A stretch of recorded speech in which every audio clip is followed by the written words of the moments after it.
సుబ్రహ్మణ్యారాధన. నిజానికి సుబ్రహ్మణ్యుడు పావకి అని అగ్నిస్వరూపం. శంకర భగవత్పాదులు పంచాయతనాన్ని పూజించమని శాసనం చేశారు. ఎవరు ప్రధానంగా కులదేవతగా చూస్తారో వాళ్ళని మధ్యలో పెడతారు. 5 మాత్రం పూజలో ఉంటారు. పరమశివుడు, అంబిక, శ్రీ మహావిష్ణువు, సూర్యభగవానుడు, గణపతి. నేను గాణాపత్యానికి చెందినవాడిని అనుకోండి, గణపతిని ప్రధానమైతే గణపతిని మధ్యలో పెడతాను, మిగిలిన 4 చుట్టూ ఉంటారు. నేను శివుణ్ణి ప్రధానం అనుకోండి, శివుణ్ణి మధ్యలో పెట్టి మిగిలిన 4 చుట్టూ ఉంటారు. నేను విష్ణు ప్రధానంగా పూజ చేస్తే విష్ణువు మధ్యలో ఉంటారు, చుట్టూ 4 ఉంటారు. ఈ 4 అనుమతి లేకుండా నేను విష్ణువు దగ్గరికి వెళ్ళలేను.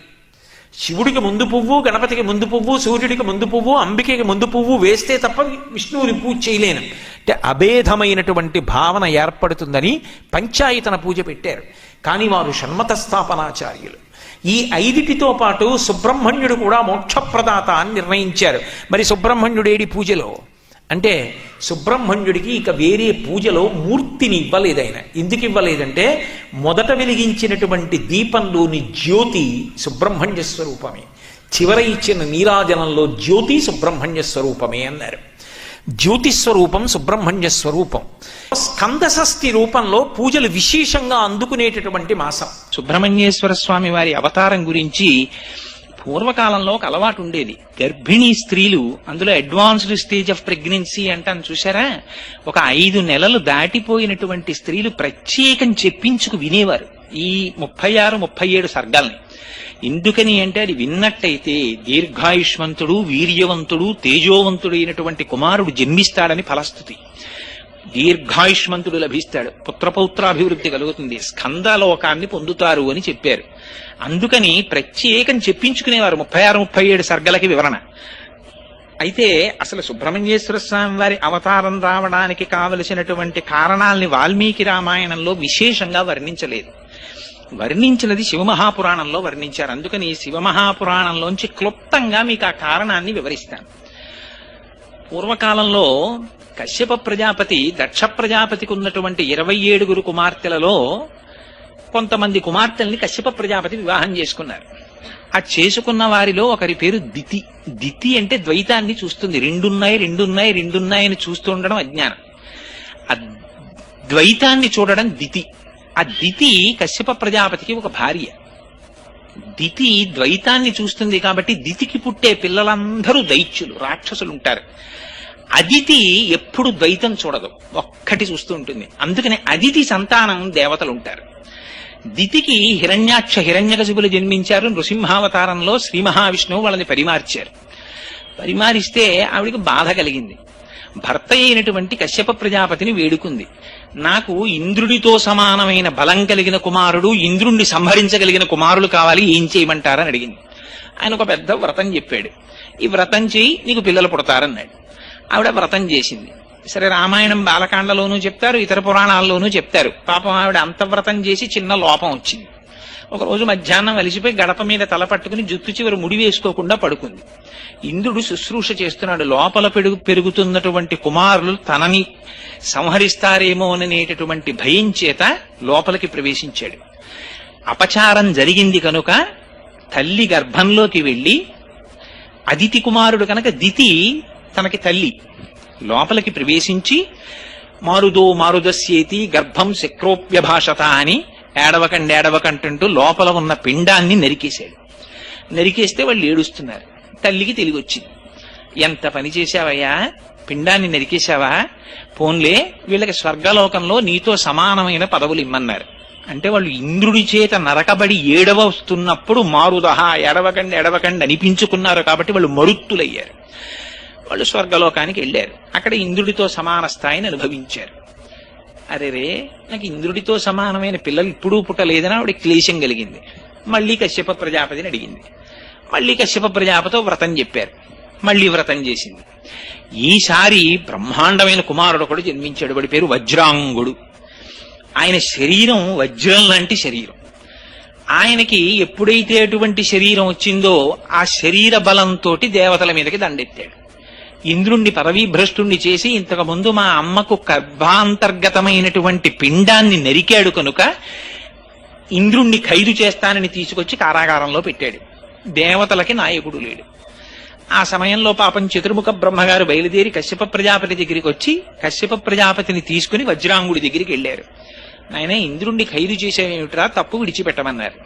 వీడు పరమపాపాత్ముడు, మా తల్లి యొక్క గర్భాంతర్గతమైనటువంటి పిండాన్ని నరికేశాడు, అయినా మీరు పెద్దలు వచ్చి అడిగారు కనుక విడిచిపెట్టేస్తున్నాను, నాకేం స్వర్గలోకాన్ని భోగించాలని కోరిక లేదని విడిచిపెట్టి ఆయన ఒక విచిత్రమైన కోరిక కోరాడు వజ్రాంగుడు.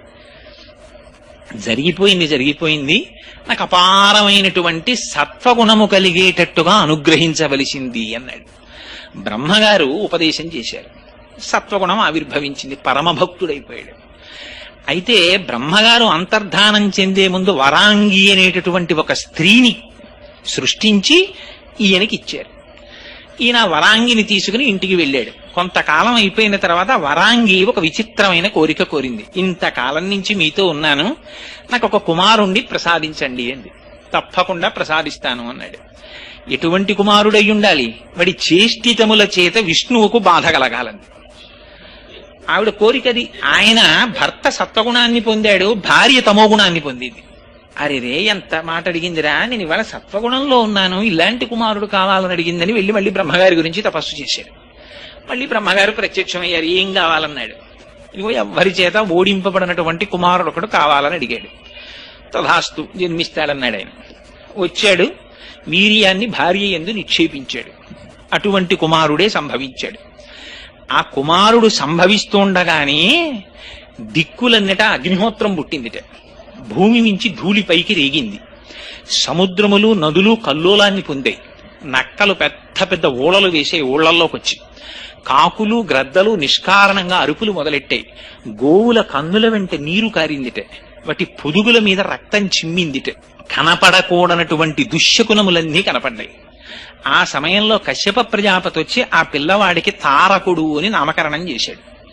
ఈ తారకాసురుడు బ్రహ్మగారి గురించి తపస్సు చేశాడు. బ్రహ్మగారు ప్రత్యక్షమయ్యారు. చిత్రం ఏమిటంటే, మీకు దేవతలు తపస్సు చేస్తారు, ఋషులు తపస్సు చేస్తారు, రాక్షసులు తపస్సు చేస్తారు. తేడా ఎక్కడుంటుందంటే, రాక్షసులు చేసేటటువంటి తపస్సు దేహాన్ని సూషింప చేసేస్తారు వాళ్ళు.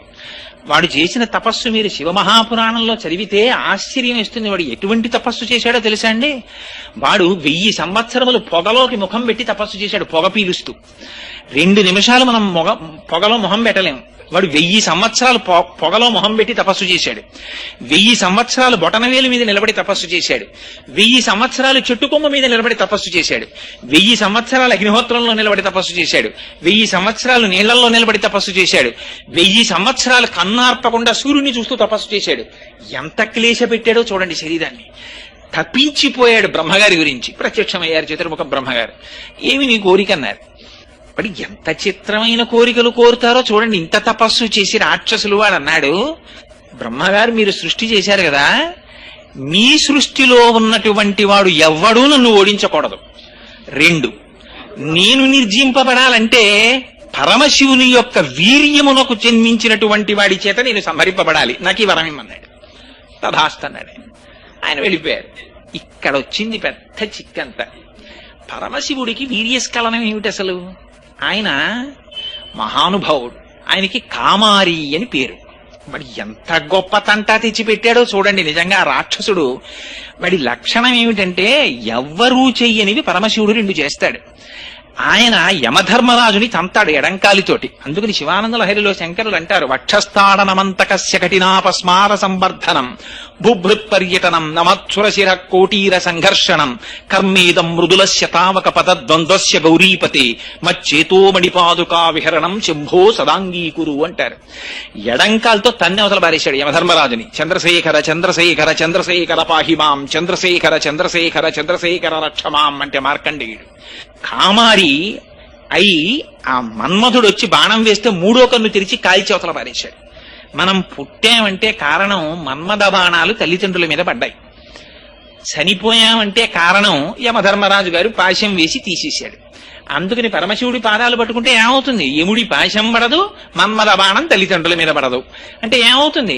వాడు పునరావృత్తి రహిత శాశ్వత శివ సాయుధ్యమును పొందుతాడు. అందుకని ఆయన 3వ కంటి మంటకి కాముణ్ణి కాల్చేసిన వాడికి కామం ఏమిటి? ఆయనకి వీర్యస్ఖలనం ఏమిటి? అందుకని అది అవదు. అవదు కాబట్టి వీడు చచ్చిపోవడానికి కావలసినటువంటి వాడు పుట్టడు, అది వాడి నమ్మకం. అందుకని పరమశివుడికి వీర్యము స్ఖలనమైతే ఆ వీర్యములోంచి ఉద్భవించిన వాడి చేత నా మరణమునకు హేతు అవుతుంది అన్నాడు. బ్రహ్మగారు తపస్సు, ఇప్పుడు దేవతలకు ఉన్న గొప్ప లక్షణం ఏంటంటే తపస్సు చేసిన తర్వాత అక్కడ తర్కం చేయరు, తదాస్తన్నాడు, వెళ్ళిపోయాడు. ఇహ తంటా ప్రారంభం. వాడు ఇంటికి వెళ్ళాడు, వచ్చేసింది వరం. వెంటనే వాళ్ళకి జ్ఞాపకం వచ్చేది ఎవరంటే పాపం ఇంద్రుడు గుర్తొస్తాడు. వీళ్ళు గబగబా వెళ్ళిపోయాడు. వెళ్ళిపోయి ఆ ఇంద్రుడిని పదవీ భ్రష్టుణ్ణి చేసేసాడు. చేసేయగానే ఇంకక్కడి నుంచి దేవతలందరూ ఇహ ప్రతి పురాణంలో మనం చదివేటటువంటి విశేషమే, అనేక కష్టాలు పడ్డారు. ఆ కష్టాలు పడి దేవతలందరూ కలిసి బ్రహ్మగారి సభకి వెళ్ళారు. అయ్యా ఎలాగయ్యా స్వామి, మాకు ఎలా, వీళ్ళేమనుకున్నారంటే దేవతలు పార్వతీదేవినిచ్చి వివాహం చేస్తే పార్వతీ పరమేశ్వరులు ఇద్దరు క్రీడిస్తే ఆ పార్వతీ పరమేశ్వరులు ఇద్దరికి కుమారుడు జన్మిస్తాడని వీళ్ళు అనుకున్నారు అని పాపం వీళ్ళు ఎదురు చూస్తున్నారు. ఎదురు చూస్తుండగా అప్పటికి 100 దివ్య సంవత్సరములు గడిచిపోయాయి. వాళ్ళిద్దరూ ఏకాంతంలోకి వెళ్ళి ఆయన తిరిగి రాడు, ఆవిడికి గర్భం రాదు. ఎక్కడ వచ్చిన గొడవరా అని దేవతలందరూ బయలుదేరారు. బయలుదేరి ఇక్కడ ఈ విషయాన్ని ఇప్పుడు శివమహాపురాణంలోంచి వాల్మీకి రామాయణాంతర్గత బాలకాండలో కొద్దాం. ఇక్కడ వాల్మీకి మహర్షి చెప్తారు. ఇంకిక్కడి నుంచి రాముణ్ణి ఉద్దేశించి చెప్తుంటారు ఈ కథ. అందుకని పురారామ కృతోద్యాహో నీలకంఠో మహాతపాహ దృష్ట్వాచ స్పృహయాదేవి మైథునాయోపచక్రమే అన్నారు. 100 దివ్య సంవత్సరముల పాటు పరమశివుడు పార్వతీదేవితో క్రీడిస్తూ ఏకాంతమునందుండిపోతే దేవతలందరూ సమావేశం పెట్టుకున్నారట. వెర్రి వెర్రి ఆలోచనలు పుడుతుంటాయి ఒక్కొక్కసారి ఎంతటి వాళ్ళకి. వీళ్ళకి అక్కర్లేని సబ్జెక్టు. వీళ్ళకి ఏం ఆలోచన చేశారంటే దేవతలందరూ, రే పరమశివుడు అంటేనే దుర్నిరీక్షుడు కదా, ఆయనను అసలు దర్శనం చేయడమే చాలా కష్టం కదా భగవానుడిని. అసలు శాస్త్రం అలాగే మాట్లాడింది. ఎందుచేత అంటే పార్వతీదేవి దర్శనం చెయ్యాలంటేనే అమ్మవారి దర్శనం అంటే అమ్మవారి పాదమునకున్నటువంటి బొటనవేలి కాలి గోటు అని వీళ్ళందరూ బయలుదేరారు. బయలుదేరి కైలాస పర్వతం దగ్గరికి వెళ్లి పెద్ద ప్రార్థన మొదలెట్టారు. దేవదేవ మహాదేవ సర్వలోక హితేరత నలోకాధారయిష్యంతి తవ తేజ సురోత్తమ అని. అయ్యో స్వామి పరమేశ్వర, నువ్వు సర్వలోకములను కాపాడవలసినటువంటి వాడివి. నీకు రేతోస్ఖలనమైతే దాన్ని పార్వతీదేవి సహించలేదు. పార్వతీదేవి ఏమిటయ్యా, ప్రపంచంలో ఎవ్వరూ సహించలేరు దాన్ని. అందుకుని నీ యొక్క వీర్యము నీ యందే ఉంచుకో, ఆ రేతస్సు స్ఖలనము కాకుండా చూడు అని అడిగారు. అడిగితే లోపల భార్యతో సంగమిస్తున్నటువంటి పరమేశ్వరుడు బయటికి వచ్చాడు. కుమార సంభవం మనకు అనేక రహస్యాలు చెప్తుంది. ఇప్పటికీ కూడా దేవీ భాగవతంలో చెప్తారు, శ్రాంతే భీతే త్యక్స్తనాస్త్రే పతితే బాలకేస్తథా. కొన్ని నియమాలున్నాయి. ఆ నియమాలున్నటువంటి వాళ్ళని ఎట్టి పరిస్థితులలోనూ కూడా ఎంత పని ఉన్నప్పటికీ బయటికి పిలవడానికి వీల్లేదు. వాళ్ళని అటువంటి కార్యక్రమంలో అనగా ఏ తపస్సు చేసుకుంటున్న వాళ్ళని లేదా మైథునంలో ఉన్నటువంటి వాళ్ళని బయటికి పిలవడం కానీ వాళ్ళ ఏకాంతాన్ని భంగం చేయడం కానీ చెయ్యకూడదు. వీళ్ళు వెళ్లి పెద్ద ప్రార్థన మొదలెట్టారు. ఆయనకి భక్తవశంకరుడు అని బిరుదు పరమేశ్వరుడికి. ఇది పరమశివుని యొక్క గొప్పతనం అంటే. అటువంటి సమయంలో మహాయోగి అయినటువంటి పరమశివుడు భార్యా సంగమాన్ని విరమించి, అరేరే పిల్లలు ఎక్కడో పెద్ద కేకలు వేస్తున్నారు నా కోసమని ఆ మాట వేయడంలో చూడండి వాల్మీకి మహర్షి ఏం మాట వేశారో చూడండి. పురారామ కృతోద్యాహో నీలకంఠో మహాతపాహ. నీలకంఠుడని పిలిచారు ఆయన్ని. ఇంకో మాట పెట్టి పిలవకూడదా? నీలకంఠుడని పిలవడం ఎందుకు అంటే హాలాహల భక్షణం చేయవలసి వచ్చినప్పుడు ఆయన మాట చెప్పాడు. పరహితము చేయునెవ్వడు పరమహితుండగును భూత పంచకమునకున్ పరహితమి పరమధర్మము పరహితునకు నిదురు లేదు పర్వేందుముఖి. ఈ భూత పంచకానికి ఎవరు ఉపకారం చేస్తారో వాళ్ళు అంతటి చేత ఉపకారం చేయబడతారు. అందుచేత నేను ఈ హలాహలాన్ని బుచ్చేసుకుంటానన్నాడు పరమశివుడు. ఆయన అంతటి మహాత్యాగి. ఆయనకి బిరుదు కూడా భక్తవశంకరుడు. భక్తులు ఆర్తితో శివా అని పిలిస్తే చాలు గబగబా పరిగెత్తుకొచ్చేస్తాడు ఆయన. అందుకే భాగవతంలో పోతన గారు అంటారు, చని కైలాసముజొచ్చి శంకరుడి వాసద్వారముంజేరు ఈశుని దవ్వారికు లడ్డుపడ్డ తలమంచుంచొచ్చి కుయ్యో ముర్రో విను మాలింపుము చిత్తగింపుదయన్ వీక్షింపుమన్ సంభుజానన ముఖ్యుల్ కని ఆర్తరక్షణ కళా సంరంభునిన్ శంభునిన్ అన్నారు. ఆర్తరక్షణ కళా సంరంభుడు ఆయన. ఆర్తితో వెళ్లి శంకరా అని పిలిస్తే చాలా, అయ్యో నేను ఈ పని చెయ్యడమా చెయ్యకపోవడమా అని ఆయనకు ఉండదు. గబగబా పరిగెత్తుకొచ్చేస్తాడు. ఊళ్ళో వాళ్ళెవరూ తాగనన్న విషయాన్ని తన చుట్టూ సురసంఘములు జయ జయద్ధానంబులన్ బొబ్బిడన్ ఘనగంభీర రవంబుతో శివుడు లోకద్రోహి హుంపోకు రమ్మని కెంగేల తెమల్చి కూర్చి కడిగా నంకించి జంబూపలంబున సర్వంకషమున్ మహావిషమునాహారించి హేలాగతి. ఒక్కసారి ఆ విషాన్ని చేత్తో పట్టుకుని ఇలా నేరేడు పండులా నలిపేసి నోట్లో పెట్టేసుకున్నాడు. అంతటి మహాపురుషుడు కనుక తీరా నోట్లో పెట్టుకున్నాక గుర్తొచ్చిందిట, ఉదరము లోకంబులకును సదనంబొకటెరిగి శివుడు చతుర విషాగ్ని కుదురుకునే కంఠబిలమున పగిలంబుగా నిల్పేసు మధురసు ఫలరసం క్రియన్. అరే రే, మింగేస్తే అధోలోకాలు పోతాయి కడుపులో ఉన్నవి అని మింగడం మానేసి కక్కడం మానేసి కంఠంలో పెట్టేసుకున్నట్ట నీలకంఠుడయ్యట్టయిన. అందుకని ఆ నీలకంఠ అనేటప్పటికీ మన కోసం పరిగెత్తుకొచ్చే స్వామి గుర్తొస్తాడు. అందుకని మహాత్యాగి, భార్యతో మైథనములో ఉన్నానన్న విషయమును కూడా మరచి బయట భక్తులు ఆర్తితో పిలిచి నీ వీర్యము నీ యందు ఉంచుకో అంటుంటే పరిగెత్తుకొచ్చాడు. వచ్చి నీకెందుకురా ఈ విషయం అని అడగాలి ఇంకోడైతే. ఆయన అన్నాడు, అరే రే నాయనా, మీ అందరు వచ్చారా, నాకు ఈ విషయం చెప్పడానికి, ఇది పెద్దలకి చెప్పవలసిన విషయమే, దేవతలు చూడండి. అయినా భగవానుని యొక్క ఔదార్యం చూడండి పరమశివుడు. అందుకని వాళ్ళని జగత పితరౌ వందే పార్వతీ పరమేశ్వరౌ అని కీర్తించారు. మహానుభావుడు నిత్యాయ త్రిగుణాత్మనే పురజితే కాచాయనీ శ్రేయసే సత్యాయాజ్య కుటుంబినే మునిమన ప్రత్యక్ష చిన్మూర్తయే మాయా సృష్ట జగత్రయాయ చకలాం నాయాంత సంహారిణే సాయంతాండవ సంభ్రమాయ జటినే సేయం పతిశంభవే అంటారు శంకర భగవత్పాదులు. అంతటి మహానుభావుడు కనుక ఆయన అన్నాడు, దానికి ఏముందయ్యా, నా వీర్యమును నాయందే ఉంచుకుంటాను, కానీ ఒక్క విషయం, రేతస్థానము నుంచి కదిలిపోయింది, జారిపోతున్న వీర్యం కింద పడితే తప్ప, వీర్యోద్భవుడైన కుమారుడు జన్మిస్తే తప్ప తారకాసుర సంహారం జరగదు. ఎవరు పట్టుకుంటారు? పార్వతీదేవి యందు నిక్షేపించద్దని మీరు అన్నారు కదా, ఎక్కడ విడిచిపెట్టమంటారని అడిగాడు. అడిగితే ఉపద్రవం వచ్చేటప్పటికీ వాడండి అంటే వాడండి అని చెప్తాం. ఏదైనా సాధించేటప్పటికి వీడెళ్ళి ముందు చెప్తాడు. సుందరకాండలో హనుమ వెళ్ళి చెప్పలేదు, నేను దర్శనం చేశాను, వానరులందరూ చెప్పేశారు అక్కడ ఉందండి సీతమ్మ, అక్కడ ఉందండి సీతమ్మ అని. ఆఖరణ హనుమంతుడికి చోటిచ్చారు వెళ్ళి మాట్లాడడానికి. అలా వీళ్ళందరూ ఎవరు భరిస్తారా అనేటప్పటికీ పక్కకి తప్పుకున్నారు. ఒక్కళ్ళేడు శివవీర్యం భరించగలిగిన వాడేవాడు. భరించడం అనేటప్పటికీ అందరికీ గుర్తొచ్చింది భూమి. ఎందుకంటే పాపం ఆవిడికి ఒక పెద్ద బిరుదుంది, అన్నిటినీ భరిస్తుంది ఆవిడ. అందుకే కదా సుందరకాండలో రామాయణంలో వాల్మీకి మహర్షి ఆవిడకు ఒక గొప్ప బిరుదులు ఇచ్చారు. క్షితి క్షమా పుష్కర సన్నిభాక్షి యరక్షిత రఘవ లక్ష్మణాభ్యాం సారాక్షసీభి వికృతేక్షణాభి సంరక్షిత సాంప్రతి వృక్షమూలే అంటారు సీతమ్మని. తినడానికి కావలసింది ఆవిడే ఇస్తుంది, కింద విడిచిపెట్టేసిన దాన్ని ఆవిడే పుచ్చుకుంటుంది, తాగడానికి కావలసింది ఆవిడే ఇస్తుంది, వీడు విడిచిపెట్టేసిన దాన్ని ఆవిడే పుచ్చుకుంటుంది, వీడు గుణపం వచ్చి గోతులు పెట్టేసినా ఆవిడ ఊరుకుంటుంది, ఆఖరికి వీడిని తీసుకెళ్లి ఆవిడలో పూడ్చి పెట్టేసినా ఒక్కనాడే ఆవిడికి నమస్కారం చేయకపోయినా కౌగిలించుకుని కడుపులో పెట్టుకుంటుంది. అటువంటి తల్లి కదా. అందుకని భరించడం బాగా తెలిసిన ఆవిడ్ని చూపించారు. ఆవిడ్ని చూపించి, ఇదిగోనయ్యా స్వామి, భూమి ఉంది కదా, ఈవిడి మీద విడిచిపెట్టేసేయన్నారు. అంటే ఆ భూమి ప్రతిఘటించలేదు. అందుకని పరమశివుడు తన రేతస్సుని భూమి మీద విడిచిపెట్టాడు. విడిచిపెట్టేటప్పటికీ యత్తేజ క్షుభితం ఏతద్ధరా ధారయిష్యతి తతో దేవా పునరిరమూచశ్చాద హుతాశనం అన్నారు వాల్మీకి మహర్షి. ఆ వీర్యం ప్రవహించడం మొదలెట్టింది భూమి మీద. అది ప్రవహించడం మొదలెడితే శివతేజస్సుని భరించగలిగినటువంటి వాడేవాడు. శివతేజస్సు అంటే శివుడే. ఇంకా భరించలేకపోయింది భూమి. భరించలేక గజ గజ గజ గజ వణికిపోయింది. ఉనికిపోతే అప్పుడు దేవతలందరూ చూశారు. వాళ్ళ గొప్పతనం చూడండి, ఆ తెలివితేటలు చూడండి వాళ్ళవి.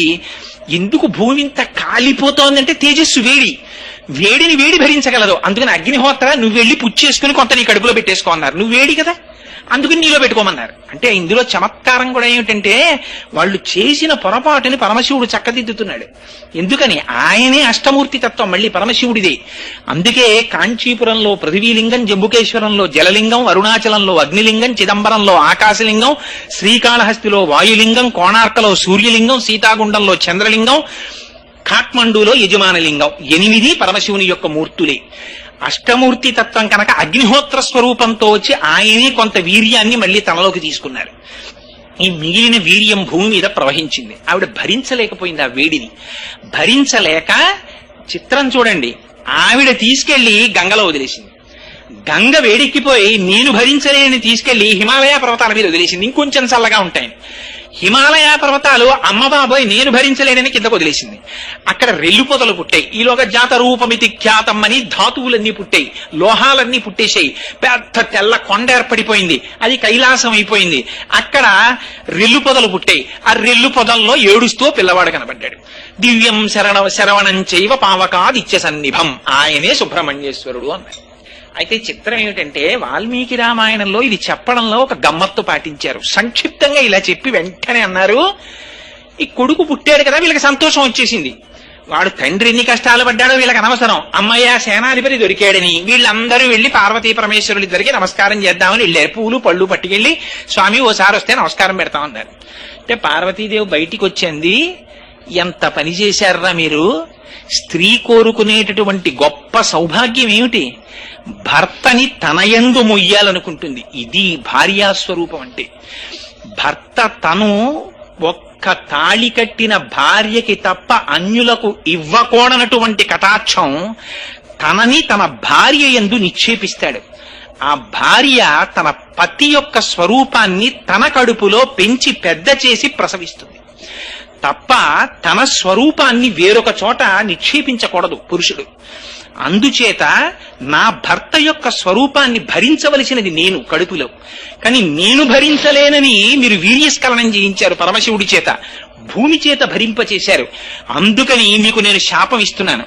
ఏమిటో తెలుసా, అపత్యం స్త్వేషు దారేషు యస్మాన్నోత్వాద్వైష్యథ అవనేనైక రూపత్వం బహుభార్యా భవిష్యసి నచ పుత్ర కృతాం ప్రీతిం మత్క్రోధ కలుషీకృత ప్రాప్యసి త్వం సుదుర్మేధే మమ పుత్రమనిచ్చతి. పార్వతీదేవి శపించింది. ఏమని, అపత్యం స్త్వేషు దారేషు, దేవతలారా మీ ఎవ్వరి భార్యలకి ఇహ సంతతి పుట్టారు, ఇక మీ యొక్క భార్యలందరూ నిస్సంతులై ఉండిపోతారు. అక్కడితో 33 కోట్ల దేవతలు ఆగిపోయారు. ఇహ ఆనాటి నుంచి ఈనాటి వరకు దేవతల సంఖ్య 33 కోట్లు. మిగిలిన ఏ అవతారంలోనూ ఈ చిత్రం లేదు. ఒక్క సుబ్రహ్మణ్యేశ్వర స్వామి వారి అవతారం దగ్గరికి వచ్చేటప్పటికి ఇంత చిత్రం జరిగింది. దేవతల సంఖ్య ఆగిపోయింది. దేవతలు అయిపోయారు. వచ్చి ప్రార్థన చేసినందుకు ముఖం తిప్పి చూసింది, భూమి కనపడింది.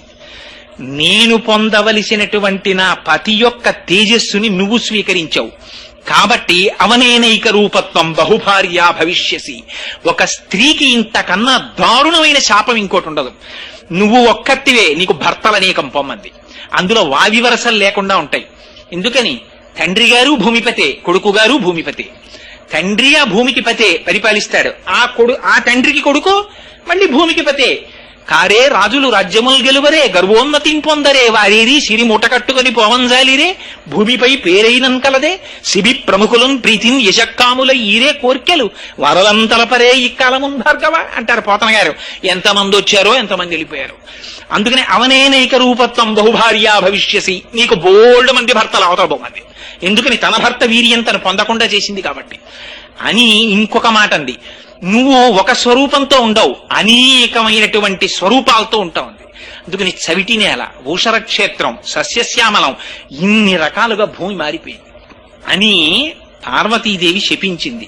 ఇక్కడ రామాయణంలో అంతవరకే చెప్పారు, కానీ శివమహాపురాణంలో ఇంకొక మాట కూడా చెప్పారు. అగ్నిహోత్రుడి వంక చూసింది, భూమి భరించలేని తేజాన్ని నువ్వు భక్షించావు కాబట్టి నువ్వు సర్వభక్షకుడు అయిపోతావు. ఇది తినచ్చా ఇది తినకూడదా అని ఉండదు, శవం దగ్గర నుంచి ప్రతిదాన్ని కాలుస్తావు మంది. ఆనాటి నుంచి ఈనాటి వరకు అగ్నిహోత్రుడు సర్వభక్షకుడు. ఇవన్నీ అమ్మవారి శాపాలు. కుమార సంభవ సమయంలో పార్వతీదేవి ఆగ్రహం చెంది ఇచ్చినటువంటి శాపాలు. ఆనాటి నుంచి ఈనాటి వరకు కుమార సంభవం ఒక నీతి నేర్పుతుంది మనకు. అత్యంత ప్రమాదకరం ఏమిటంటే, భార్యా భర్తృ సమాగమ సమయమునందు వెళ్లి వారిని ఎట్టి పరిస్థితులలోనూ కూడా వారి ఏకాంతమును భంగపరచరాదు. అది పరమ పవిత్రమైనటువంటి కృత్యం. పూర్వం సృష్టి కార్యం అదొక యజ్ఞం కింద చూసేవారు పెద్దలు. సరే, దాని గురించి నేను పెద్ద చర్చ చేయదలుచుకోలేదనుకోండి. అందుచేత అమ్మవారు శపించింది. సరే, ఈ శాపములు అయిపోయిన తరువాత వీళ్ళందరూ దీనమైన ముఖాలు వేసుకున్నారు, వెళ్ళిపోయారు. పరమశివుడికి కామమేమిటి, ఆయనకి లోక రక్షణ హేతువు కొరకు వీర్యాన్ని స్రవించాడు. కానీ అది వాళ్ళు భూమిని చూపించారు. భూమిని చూపించడంలో అరెరే రేతస్సు ఫలితాన్ని ఇవ్వలేకపోతోందని అగ్నిస్వరూపంతో కొంత తేజస్సుని దాచాడు ఆయన. వెళ్ళిపోయారు. పార్వతీ పరమేశ్వరులు ఉత్తర దిక్కుకు వెళ్లి తపస్సు చేసుకుంటున్నారు. తారకాసురుడి ఆగడాలు మిన్నంటిపోయాయి. వీళ్ళందరూ బ్రహ్మగారి దగ్గరికి వెళ్ళారు. వెళ్ళి, అయ్యయ్యో మహానుభావ, మేం బుద్ధి లేక పరమశివుని యొక్క రేతస్సు భూమి మీద పడేటట్టు చేశాం. ఈనాడు దేవతలకి నాయకుడు లేడు, మమ్మల్ని ఏం చెయ్యమంటావని అడిగారు. బ్రహ్మగారు, నేను అప్పుడప్పుడు చెప్తుంటానే, ఆయన కన్సల్టెంట్ ఫిజిషియన్ లాంటివాడు. ఆయన చతుర్ముఖ బ్రహ్మగారి దగ్గరికి వెడితే ఆయన ఒక అద్భుతమైన సలహా ఇస్తాడు. ముందు డయాగ్నోసిస్, ఇది చెయ్యి ఏమిటో ఇక్కడ నొప్పెడుతోందండి అంటే ఊళ్ళో ఫలానా న్యూరాలజిస్ట్ దగ్గరికి వెళ్ళండి అని రిఫరెన్స్ రాసిస్తాడు. ముందు డయాగ్నోసిస్ ఆయన చేస్తాడు, పర్ఫెక్ట్ డయాగ్నోసిస్. అందుకని చతుర్ముఖ బ్రహ్మగారు అన్నారు, అబ్బాయి, ఇప్పుడు శివవీర్యాన్ని ధరిస్తే కదా అసలు పిల్లవాడు పుట్టడం. ఆవిడ శపించేసింది పార్వతీదేవి, అపత్యం స్త్వేషు దారేషు, దేవతల భార్యలు ఎవ్వరికీ పిల్లలు పుట్టరు. కాబట్టి ఇప్పుడు భరించేవాళ్ళు ఎవరు? పైగా మీకెవరికైనా ధైర్యం ఉందా? పోనీ ఇప్పుడు మళ్ళీ శివవీర్యాన్ని భరించేటటువంటి ఉద్దేశం ఏ స్త్రీకైనా ఉందా? అంటే ఎవరు వస్తారు మళ్ళీ అమ్మవారికి తెలిస్తే? అందుకని ఎవరూ రారు. కాబట్టి ఎవరైతే ఆవిడ ఒప్పుకుంటుంది, తనకి తోడ పుట్టిందో ఒక ఆవిడుంది. ఎవరు? హిమవంతుని యొక్క పెద్ద కూతురు గంగాదేవి. తన అక్కగారే కాబట్టి బహుశః గంగాదేవి స్వీకరిస్తే ఆవిడికి కోపం రాకపోవచ్చు. అందుకని గంగలో శివవీర్యాన్ని విడిచిపెట్టండి. ఎక్కడుంది ఇంకా శివవీర్యం? అగ్నిహోత్రుడి దగ్గర ఉంది. ఆయన భూమి భరించలేనప్పుడు కొంత స్వీకరించాడు కాబట్టి అగ్నిహోత్రుడు అష్టమూర్తి తత్వంలో పరమశివుడే. అందుకని తీసుకువెళ్ళి అక్కడ విడిచిపెట్టు గంగలో అన్నారు. అంటే ఎంత జాగ్రత్త చూపించారో చూడండి. అందుకే కుమార సంభవం వింటే అటువంటి కుమారులు కలుగుతారనడానికి కారణం అది. ఈయన వెళ్ళి ప్రార్థన చేశాడు అగ్నిహోత్రుడు. ఏమని? గర్భం ధారయ వైదేవి దేవతానామిదం ప్రియం తస్య దద్వచనం శ్రుత్వా దివ్యం రూపమధారయత్. అమ్మా గంగా, దేవతలందరూ కోరుతున్నారు, పరమశివుని యొక్క రేతస్సు నా యందు ఉన్నది, దాన్ని నీ యందు విడిచిపెడతాను, నువ్వు అనుగ్రహించవలసింది అన్నాడు. అంటే తస్య దద్వచనం శ్రుత్వా, ఆ మాటలు విని ఆవిడ ప్రీతి పొందిందిట. ప్రీతి పొంది దివ్యం రూపమధారయత్, చక్కనైన రూపాన్ని పొందిందిట. అగ్నిహోత్రుడు సమాగమించాడు గంగాదేవితోటి. సమాగమించి శివుని యొక్క రేతస్సుని గంగలోకి ప్రవేశపెట్టాడు. ప్రవేశపెడితే అక్కడ ఎంత గొప్ప మాటలు వాడారో తెలుసా అండి? సర్వావయవముల యందు తృప్తిని పొందిందిట గంగ. పూర్ణాయుర్దాయము కలిగిన వాడు, గొప్ప తేజస్వి, వీర్యవంతుడు, తెలివైన వాడు, ఇటువంటి కుమారుడు జన్మించాలంటే ఆనుకూల్యము భార్యం యందుండి ఆరోగ్యవంతురాలై సమాగమనముకు సిద్ధపడి పరమ ప్రీతిపాత్రులైనటువంటి దేవతామూర్తుల దర్శనం చేస్తూ ఉండగా అటువంటి విషయాలు మనస్సులో నింపుకొని భార్య యందు సమాగమించినటువంటి వాళ్ళకి అపారమైన తేజోవంతులైన కుమారులు జన్మిస్తారు. ఇది కుమార సంభవం చెప్పేటటువంటి రహస్యం, నా సొంతంగా చెప్తున్నది కాదు. అంతేకాని ఏదో తొండని గద్దెత్తుకుపోతున్న ఫోటోలు ఇలాంటివి బెడ్రూముల్లో పెట్టుకుంటే అలాంటి కీచక ప్రవృత్తున్న పిల్లలే పుడతారు. అందుకని బెడ్రూముల్లో ఎలాంటి ఫోటోలు పెట్టుకోవాలో కూడా కుమార సంభవం చెప్పేసింది. అందుకని దివ్యం రూపమధారయత్, ఆవిడ దివ్యమైన రూపాన్ని పొందింది. ఆ తేజస్సుని విడిచిపెట్టాడు గంగలోకి. ఆ గంగలోకి విడిచిపెడితే గంగ భరించింది కానీ ఆ గంగ తీసుకుని వెళ్ళేటప్పుడు అపారమైన ఉడుకుదనం ప్రసరించింది. శివ తేజస్సుని భరించలేకపోయింది. భరించలేక ఆ తేజస్సు కొంతవరకు వచ్చిన తరువాత ఇహ భరించలేక దాన్ని తీసుకుని వెళ్లి హిమాలయ పర్వత శిఖరముల దగ్గర విడిచిపెట్టేసింది. ఆ హిమాలయ పర్వత శిఖరముల దగ్గర విడిచిపెట్టినప్పుడు ఒక ఆశ్చర్యకరమైనటువంటి సంఘటన జరిగింది. ఏమిటా ఆశ్చర్యకరమైన సంఘటన అంటే, అందులో ఉండేటటువంటి శోణితము చేత బంగారము వెండి పుట్టేట. సర్వం పర్వత సన్నద్ధం సవర్ణ భవద్వనం జాత రూపమితి ఖ్యాతం తదా ప్రభృతి రాఘవ అన్నారు వాల్మీకి మహర్షి. ఇవాళ మనం వాడుకుంటున్న లోహాలన్నీ ఎక్కడి నుంచి వచ్చాయి తెలుసా అండి? పరమశివ వీర్యంలోంచి వచ్చాయి. అందులో ఉన్నటువంటి శోణితము బంగారము వెండిగా మారిపోయింది. అందులో ఉన్న క్షారము రాగి ఇనుముగా మారిపోయింది. అందులో ఉన్న మలము సీసము తగరముగా మారిపోయింది. అందుకే మళ్ళీ ఇవన్నీ తిరిగిపోతే ఆయుర్వేదంలో అందుకే పాదరసాన్ని శివవీర్యం కింద చెప్తారు. ఇవన్నీ వెళ్ళి ఈ సీసము తగరములో కరిగిపోతుంది, తగరము రాగిలో కరిగిపోతుంది, రాగి వెండిలో కరిగిపోతుంది, వెండి బంగారంలో కరిగిపోతుంది, బంగారాన్ని పాదరసం తినేస్తుంది. ఇన్ని ధాతువులు ఇవన్నీ ఏర్పడడానికి కావలసినటువంటి శక్తి ఆ శివవీర్యంలోంచి ప్రవహించింది. బ్రహ్మాండమైనటువంటి వెండి కొండ ఏర్పడిపోయింది. అక్కడ దివ్యం శరవణం చైవ, అక్కడ తదగ్నినా పునర్వ్యాప్తం సంజాత శ్వేత పర్వతం, దివ్యం శరవణం చైవ పావకాదిత్య సన్నిభం అన్నారు. రెల్లు పొదలు పుట్టాయి. ఆ రెల్లు పొదల్లోంచి ఒక పిల్లవాడు జన్మించాడు. ఆ పిల్లవాడే శరవణ భవుడని పిలిచారు. అవి నిజానికి బీజాక్షరాలు. ఆయనది షడక్షరి మహామంత్రం సుబ్రహ్మణ్యేశ్వర స్వామి వారిది. అవే శరవణ భవ. ఆయనకి శరవణ భవ అన్నది బీజాక్షర సంయుక్తమైన నామం. సుబ్రహ్మణ్యేశ్వర ఎందుకు వచ్చింది అంటే సు అంటే శుద్ధమైన బ్రహ్మణ్య స్వరూపమైనది. ఆయన అగ్నిహోత్రం తీసుకొచ్చినటువంటి వీర్యము నుంచి జన్మించిన వాడు కాబట్టి ఆయనకి పావకుడు అని పేరొచ్చింది. ఇలా జన్మించినటువంటి పిల్లవాడికి పాలిచ్చేవాళ్ళు కావాలి కదా శిశువుకి. ఎవరిస్తారు పాలు? అందుకని వీళ్ళు గబగబా చూశారు దేవతలందరూ. ఎవరిని పిలవాలనుకున్నారు? కృత్తికలు కనపడ్డాయి. కృత్తికలంటే ఆ 6 కృత్తికలు నక్షత్రములు ఆకాశ మార్గంలో ఉంటాయి. వాటి వలన ఆధ్యాత్మిక శక్తి వస్తుంది. ఆ కృత్తికల్ని పిలిచి పాలిమ్మన్నారు. వాళ్ళన్నారు, తాక్షీరం జాతమాత్రస్య కృత్వా సమయముత్తమం దధు పుత్రో యమస్మాకం సర్వాసామితి నిశ్చిత. అలాగేనయ్యా మేము పాలిస్తాం, కానీ ఎక్కడో పుట్టిన పిల్లవాడికి మేమెందుకు ఇస్తాం పాలు? పుట్టినవాడు సామాన్యుడా, శివకుమారుడు. అటువంటి పిల్లవాడికి తల్లన్న పేరు మాకు రావాలి మేము పాలిస్తే. అందుకని మా పిల్లవాడన ఆయనకి పేరు పెడితే మేము ఆయనకి పాలిస్తాం అన్నారు. ఆ పిల్లవాడు బతికి బట్ట కట్టి దేవసేనకి నాయకుడైతే కానీ తారకాసురుడు సంహరింపబడ్డావు. అలాగే తప్పకుండా పిలుస్తాం, మీరు పాలివ్వండి అన్నారు. కృత్తికలు 6 పాలిస్తుంటే 6 ముఖములతో తాగాడు కాబట్టి ఆయన షడాననుడు అయ్యాడు, షణ్ముఖుడు అయ్యాడు. 6 ముఖములతో పాలు కృత్తికల దగ్గర తాగాడు కాబట్టి కార్తికేయుడయ్యాడు. గంగాదేవి యొక్క గర్భము స్రవిస్తే పుట్టినవాడు కాబట్టి స్కందుడయ్యాడు. ఇన్ని పేర్లతో ఒక్కసారి జన్మించాడు ఆయన. జన్మిస్తే సూర్యునకు ఎదురు నిలిచినటువంటి సూర్యుడా అన్నంత తేజస్సుతో వెలిగిపోతున్నాడు ఆయన. ఆ వెలిగిపోతున్నటువంటి సమయంలో ఈ దేవతలందరూ పరమ ప్రీతిని చెందారు. అమ్మయ్య, ఇటువంటి పిల్లవాడు జన్మించాడురా, ఇంకా మన కష్టాలన్నీ గట్టెక్కిపోయాయి అనుకున్నారు. అక్కడే చెప్తారు, సువర్ణం పురుష వ్యాఘ్ర హుతాశన సమప్రభం తృణవృక్ష శిలాగుల్మం సర్వం భవతి కాంచనం. ఆయన యొక్క కాంతి చేత, శివరేతస్సు నుంచి ఏర్పడిన ధాతువుల కాంతి చేత సర్వం బంగారుమయంగా గోచరించిందిట. అంత కాంతులు పుట్టేశాయి. ఇదిగో ఈ సుబ్రహ్మణ్యేశ్వర స్వామి వారు జన్మించినటువంటి ఈ కథని ఎవరు వింటున్నారో వాళ్ళకి సామాన్యమైనటువంటి ఫలస్థుతి కాదు. ఇది విన్న వాళ్ళకి ఆయుష్మాన్ పుత్రపౌత్రశ్చ స్కంద సాలోక్యతాం వ్రజేత్ అన్నారు. భక్తిశ్చయ కార్తికేయో కాకుచ్చ భువిమానవ.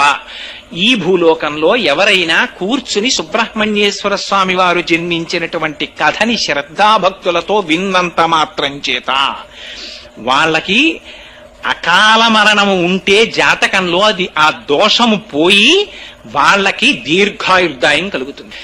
గర్భిణీ స్త్రీలు వింటే దీర్ఘాయుష్మంతుడు, వీర్యవంతుడు, తేజోవంతుడైన కుమారుడు జన్మిస్తాడు. సరికదా వంశం నిలబడుతుంది.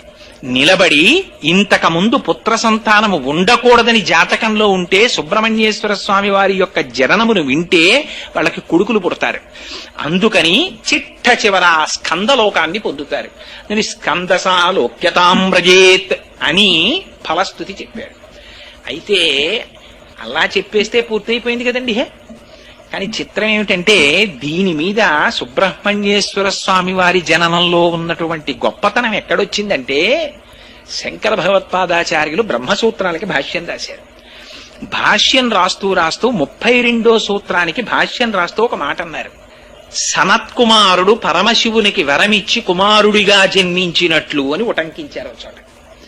ఇది చదివారు చంద్రశేఖర పరమాచార్యుల వారు. చదివి సనత్కుమారుడు పరమశివుడికి వరం ఇవ్వడం ఏమిటి? అసలు పరమశివుడు ఇంకోళ్ళకి వరం ఇస్తాడు కానీ ఆయనకి ఈయన వరం ఇవ్వడం ఏమిటి అని ఆశ్చర్యం వేసి చంద్రశేఖర పరమాచార్యుల వారంతటి వారికి ఇది అర్థం గాక 20 సంవత్సరముల పాటు కనపడ్డ ప్రతి పండితుణ్ణి అడిగారు, మీకు ఈ విషయం ఏమైనా తెలుసా అని. అందరూ పండితులు అయ్యో మాకేమిటో తెలియదండి, ఆ విషయం మేము ఎక్కడా వినలేదనేవారు. ఆఖరణ ఒకసారి 18 పురాణాలని తమిళ భాషలోకి అనువదించిన ఒక మహాపండితుడు ఎలా అయినా చంద్రశేఖరులకి విషయం చెప్పాలని పరిశ్రమించి భిక్షావందనం చేసి ఒక రోజున చంద్రశేఖరులకు వచ్చి చూపించాడు ఎక్కడదో ఈ రహస్యం. త్రిపురా రహస్యము అనేటటువంటి దాంట్లో మాహాత్యకాండలో ఉంది ఈ రహస్యం, సుబ్రహ్మణ్యేశ్వర స్వామి వారి జననం గురించి. అందులో అసలు రహస్యాన్ని బయటపెట్టారు. ఏమిటా రహస్యం అంటే, సనత్కుమారుడు అని మీరు వినే ఉంటారు. ఆయన బ్రహ్మమానస పుత్రుడు, పుట్టుకతోనే గొప్ప విరాగి, అపారమైనటువంటి జ్ఞాన సంపన్నుడు.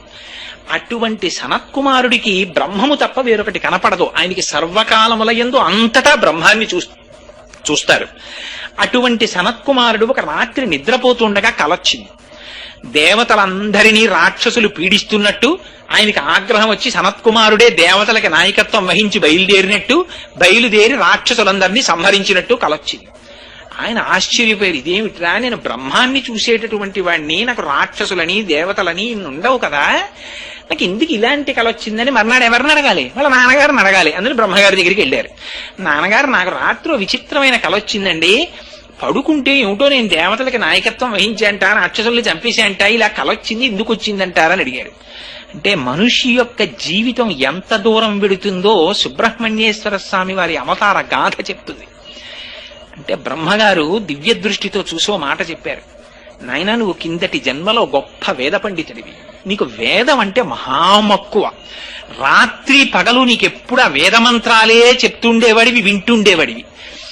నీకు వేదమంటే ప్రీతి కనుక వేదము చేత ప్రతిపాదింపబడిన మంత్రముల చేత హవిస్సులను తీసుకుని లోకమునకు ఉపకారము చేసేటటువంటి దేవతలంటే మిక్కిలి భక్తి. ఆ దేవతలకి శత్రువులైన రాక్షసులంటే క్రోధం. అది జన్మ మారిపోయి ఇక్కడికి వచ్చేసిన ఆ సంపర్కం ఇంకా ఉండిపోయింది. ఇప్పుడు కలొచ్చింది, వచ్చి ఇంకా దేవతలకి నువ్వు నాయకుడివై రాక్షసుల్ని చంపాలని కోరిక ఉంది నీకు అన్నారు. కానీ ఇక్కడ చిత్రం ఏమిటో తెలుసా అండి, బ్రహ్మవాదికి సంతతము బ్రహ్మమును దర్శించేవాడి నోటి వెంట ఒక మాట అన్నాడు అనుకోండి, అది సత్యం అయిపోతుంది. వాడు సత్యం చెప్పడం కాదు, వాడు అన్నది సత్యం అవుతుంది. బ్రహ్మం పరమేశ్వరుడు దాన్ని సత్యం కింద మార్చేస్తాడు. అందుకని మరి సనత్కుమారుడికి కలొచ్చింది దేవతలకి నాయకుడు అవ్వాలని. ఎలా ఇప్పుడు దాన్ని సత్యం చేయడం? ఆయనేమో బ్రహ్మజ్ఞాని, ఆయనకి లోకంలో శత్రువు లేడు, మిత్రుడు లేడు. తుల్య నిందాస్తు తుర్మౌని సంతుష్టో ఏనకేనచిత్ తర్యేత స్థిరమతి భక్తిమాన్మే ప్రియోనరః. ఆ స్థితిని పొందినవాడు ఎలా? అందుకని పార్వతీ పరమేశ్వరుడు కదిలొచ్చారు. కదిలొచ్చి నిలబడ్డారు. ఆయనకి ఇక్కడ బ్రహ్మం అక్కడ బ్రహ్మం ఏమిటి? నమ చోరాయిచ శిష్ప్యాయిచ ఫేన్యాయిచ శకత్యాయిచ హరిత్యాయిచ లోప్యాయిచ, ఎక్కడ చూసినా బ్రహ్మమే ఆయనకి. ఆ బ్రహ్మంలో బ్రహ్మం, మళ్ళీ పరమశివుడు వస్తే కొత్త బ్రహ్మం ఏమిటి? అంతా బ్రహ్మమే. అందుకని ఆయన ఏం లేవలేదు, నమస్కారం చేయలేదు, అంతా శివుడే, ఇంకా కొత్త శివుడే ఉన్నాకని అలా చూస్తున్నాడు. ఆయన చూస్తుంటే పరమశివుడు పరీక్ష పెట్టాలనుకున్నాడు. ఏమో నీకు జ్ఞానినని చాలా అహంకారంగా ఉంది, నేను పార్వతీ సహితుడినై వస్తే లేచి నమస్కారం చేయలేదు, నిన్ను శపిస్తానన్నాడు. ఆయన అన్నారు, ఎవరిని శపిస్తావు? నువ్వోటి నేనోటి ఉంటే శపించాలి, నువ్వే నేను, నేనే నువ్వు, అహం బ్రహ్మాస్మి. ఉన్నది పరబ్రహ్మం ఒకటే ఉంది, పరబ్రహ్మం పరబ్రహ్మాన్ని శపించడం ఏమిటి? శరీరాన్ని అది నేను కాదుగా, ఇంకా శాపం ఏమిటన్నారు. అంటే శివుడు ఆశ్చర్యపోయి ఆనందపడి నీకు వరం ఇస్తానన్నాడు. మళ్ళీ వరం ఇస్తానంటే ఏమిటి? వరం చేసి సుఖపడేది ఎవరు? బ్రహ్మానికి ఒకప్పుడు సుఖం, ఒకప్పుడు దుఃఖం ఉందా? అంటే వరం అంటే అయితే సరే ఇవ్వండి స్వామి అంటాడేమో చూద్దాం అనుకున్నాడు. మళ్ళీ వరం ఏమిటి? ఇలాంటి కొత్త కొత్త మాటలు నా దగ్గర మాట్లాడకన్నాడు ఆయన. అంటే పరమశివుడు చాలా ప్రీతిని పొంది, పో నువ్వు నాకు వరం ఇస్తావా అన్నాడు. అంటే నేను ఇవ్వడం ఏమిటి? బ్రహ్మం బ్రహ్మానికి వరం ఇస్తుందా, ఏం కావాలి చెప్పండి అన్నాడు. అంటే నువ్వు నా కొడుగ్గా పుట్టన్నాడు. తప్పకుండా పుడతాను మీకు కొడుగ్గా అన్నాడు. అని ఆయన చిత్రమైన మాట అన్నాడు సనత్కుమారుడు. అడిగింది మీరే అడిగారు, పార్వతీదేవి అడగలేదు నన్ను కుమారుడుగా పుట్టమని, అందుకే మీకే కొడుగ్గా పుడతానన్నాడు. అంటే ఆవిడ ఆశ్చర్యపోయింది. ఇది చూస్తోంది పాపం, సనత్కుమారుడు అంతటి వాడు నాకు కొడుకు. ఇప్పుడు ఏమండి, భర్త కొడుకుట్టాలని పూజ చేస్తుంటే భార్య మళ్ళీ ఏమన్నా నా సంగతి చెప్పండి నా సంగతి చెప్పండి అంత కదా. ఆయన పూజ చేస్తున్నాడంటే తనకి ఆయనకి కలిసే పుడతారని కదా అనుకుంటుంది. ఆవిడ తెల్లబోయింది, ఇదేమిటి ఇదే కొత్త మిలికి పెట్టాడేమిటినా, నీకే పుడతా, అసలు అలా ఎలా పుడతాడు? సృష్టికి విరుద్ధం కదా అది.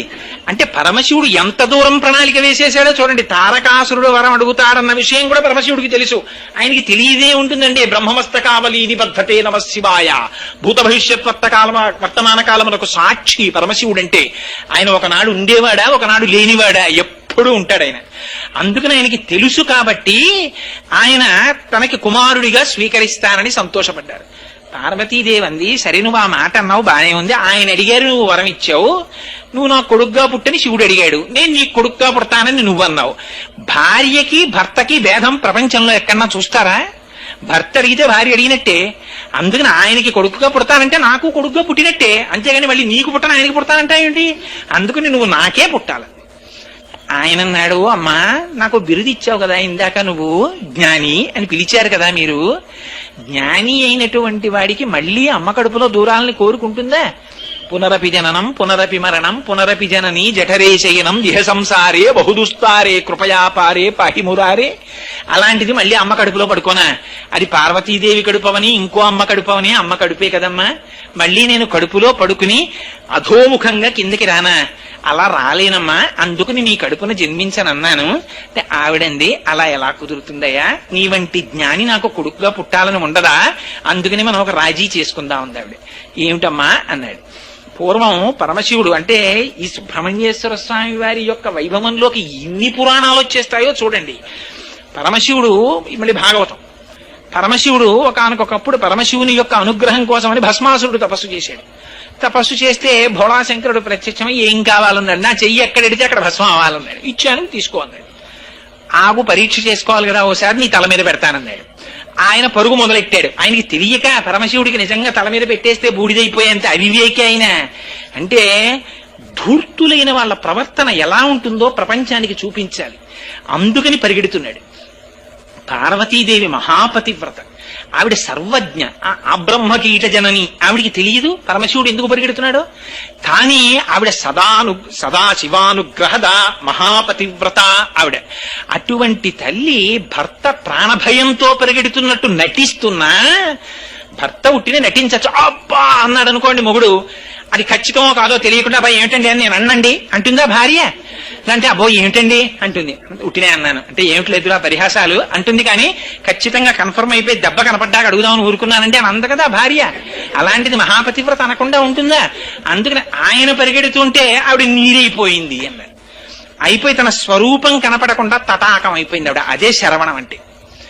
ఆ శరవణం అనేటటువంటి తటాకమై ఉండిపోయింది. సరే, పరమశివుడు మళ్లీ తిరిగి వచ్చారు, ఆ తటాకంలోంచి ఆవిడ స్వస్వరూపాన్ని పొందింది. కానీ తటాకం ఉండిపోయింది. ఇది జ్ఞాపకంగా ఉంచుకోవడానికి అమ్మవారు పరమప్రీతితో ఆ సరోవరంలో ఉండిపోయింది. ఆ సరోవరాన్ని కాపాడుకుంటోంది. ఆవిడంది, నువ్వు నా గర్భవాసం కదా చెయ్యవు, ఒక పని చెయ్యి. జ్ఞానమూర్తివి కాబట్టి పరమశివుని యొక్క 3వ కంటి అగ్నిహోత్రంలోంచి జన్మించి పుట్టగానే ఈ శరవణం అనేటటువంటి తటాకములో వచ్చి పడి అక్కడి నుంచి పైకి లే. శరవణ భవ అంటే పుట్టినవాడు, శరవణం అంటే పార్వతీదేవి నుంచి పుట్టినవాడు. ఇప్పుడు ఏమయ్యాడు శరవణ భవుడు అంటే? అందుకని అది బీజాక్షరమైంది. అమ్మవారి కొడుకు అయ్యాడు. శివతేజం నుంచి పుట్టినవాడు అమ్మవారి కొడుకే అయ్యాడు. అంటే కోటేశ్వరారు అబ్బాయి అండి అంటే ఈశ్వరి గారు అబ్బాయినా అండి అని అడగకూడదు, తప్పు. కోటేశ్వరారు అబ్బాయి అండి అంటే కోటేశ్వరరావు గారు ఈశ్వరి గారు అబ్బాయి, అంతేగాని ఎక్కడో ఏ సర్టిఫికెట్ వెరిఫికేషన్ కో వెళ్ళి Chiranjeevi CHS Charan son of Shri CHRVB Koteswara Rao అంటే ఎవరో నన్ను తెలిసిన వాళ్ళు ఉంటే పక్క వాళ్ళని పిలిచి కోటేశ్వరారు అబ్బాయి అంటే వారి భార్య పురాణాలకు వస్తుంటారు, ఆవిడ కొడుకేనా అండి అంటే అది అసహ్యకరమైన సంస్కారం, అలా అడగకూడదు కదా. అందుకని పరమశివుని యొక్క కుమారుడు అని వాడు అడిగిన అవివేకి అయి తారకాసురుడు, అది అజ్ఞానం. అడిగినా వచ్చినవాడు శరవణభవుడు, అందుకని అవి బీజాక్షరాలయ్యి. పార్వతీపుత్రుడై వచ్చాడు. చేతిలో ఏముంటుంది? శక్తి ఆయుధం ఉంటుంది ఆయన చేతిలో. శివుడికి పరమశివుడి యొక్క పేర్లు వింటే కొంచెం ఆశ్చర్యకరంగాను కొంచెం భయంకరంగాను ఉంటాయి. ఏమిటండి ఈ పేర్లన్నీ ఇలా ఉన్నాయి ఏమిటండి అనిపిస్తుంది. మీరు నిజంగా శివుడి అష్టోత్తరంగానే ఏమైనా చూశారనుకోండి, ఆయన పేర్లు ఏమిటో తెలుసా అండి? స్థాణుహు అను మారేడు దళం వేస్తారు. స్థాణుహు అంటే కదలక మెదలక ఇలా ఉంటాడని.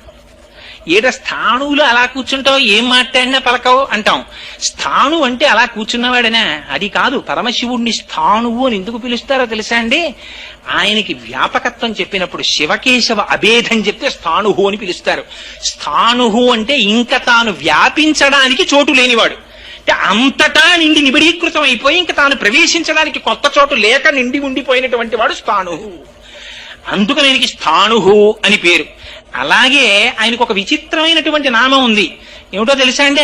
ఆయన నామం పూషదంత విదవ్యగ్రో, సూర్యుడి పళ్ళు పీకేసిన వాడా నీకు నమస్కారం అని పేరు. అలా పిలుస్తారా ఎవరైనా? నిజంగా మరి దక్షయజ్ఞ ధ్వంసంలో సూర్యుడు వచ్చి అక్కడ కూర్చుంటే వీరభద్రుడికి కోపం వచ్చింది. శివుని నిరీశ్వర యాగంలో శివుణ్ణి పిలవని యాగానికి నువ్వు ఎందుకు వచ్చావు అని ఓ పటకారట్టకొచ్చి సూర్యుడు పళ్ళని పీకేశాడు. పీకేస్తే అప్పటి నుంచి సూర్యభగవానుడికి పాయసమే ప్రసాదం. అందుకే కరకరలాడేవన్నీ ఆయనకి పెడితే ఇబ్బంది పడతారని ప్రసాదం పాయసం పెడతారు. అందుకని పూషదంత భిదవ్యగ్రోదక్షాత్తర హరోహర భగనేత్ర భిదవ్యక్త దగ్గు తగ్గిపోయినా అయ్యో డబ్బు వస్తున్నాం ఉత్తిన పారాయణ ఏంటంటే అని తాగేయం కదా దాన్ని. అలా ఆ పరమశివుడికి కూడా ఆ ప్రార్థన చేసి స్తోత్రం చేసే ముందు ఉన్మత్త శేఖరాయ నమః అంటే ఆకలి వ్యాధి, అందుకని అది తగ్గేంత వరకు ఏది కనపడితే తింటాడంతే. అంతటి బ్రహ్మజ్ఞానులకు బ్రహ్మజ్ఞానం ఇచ్చేవాడు పరమశివుడు. అటువంటి వాడు కాబట్టి ఆయనకి ఉన్మత్త శేఖరాయ నమః అని పేరు. అటువంటి బ్రహ్మజ్ఞాని యొక్క కుమారుడిగా సనత్కుమారుడు జన్మించాడు కనుక శరవణ భవ అంటే ఆ శరవణం అనేటటువంటి తటాకములో పడి వ్యోమవత్వ్యాప్త దేహాయ ఆకాశతత్వమైనటువంటి పరమశివుడి నుంచి ఆయన మూడవ నేత్రపు అగ్నిలోంచి శరవణమనేటటువంటి నీటిలోంచి కొండమే అనబడేటటువంటి పృథివిలోంచి అగ్నిహోత్రమునకు సాయమైన వాయువులోంచి ఐదింటిలోంచి పుట్టి ఐదింటిని వశం చేసుకున్నవాడు కాబట్టి పంచభూతాతీత స్వరూపుడు. అందుకని సుబ్రహ్మణ్యేశ్వర స్వామి వారికి నమస్కారం చేస్తే పంచభూతముల యొక్క సహకారము లభిస్తుంది. అందుకని సుబ్రహ్మణ్యుడు పుడుతూనే అలా పుట్టినటువంటి మహానుభావుడు. ఆయన 2 అవతారములు స్వీకరించారు. ఉత్తర భారతదేశంలో కుమరిల భట్టుగా జన్మించారు, దక్షిణ భారతదేశంలో జ్ఞాన సంబంధ నాయనారుగా జన్మించారు.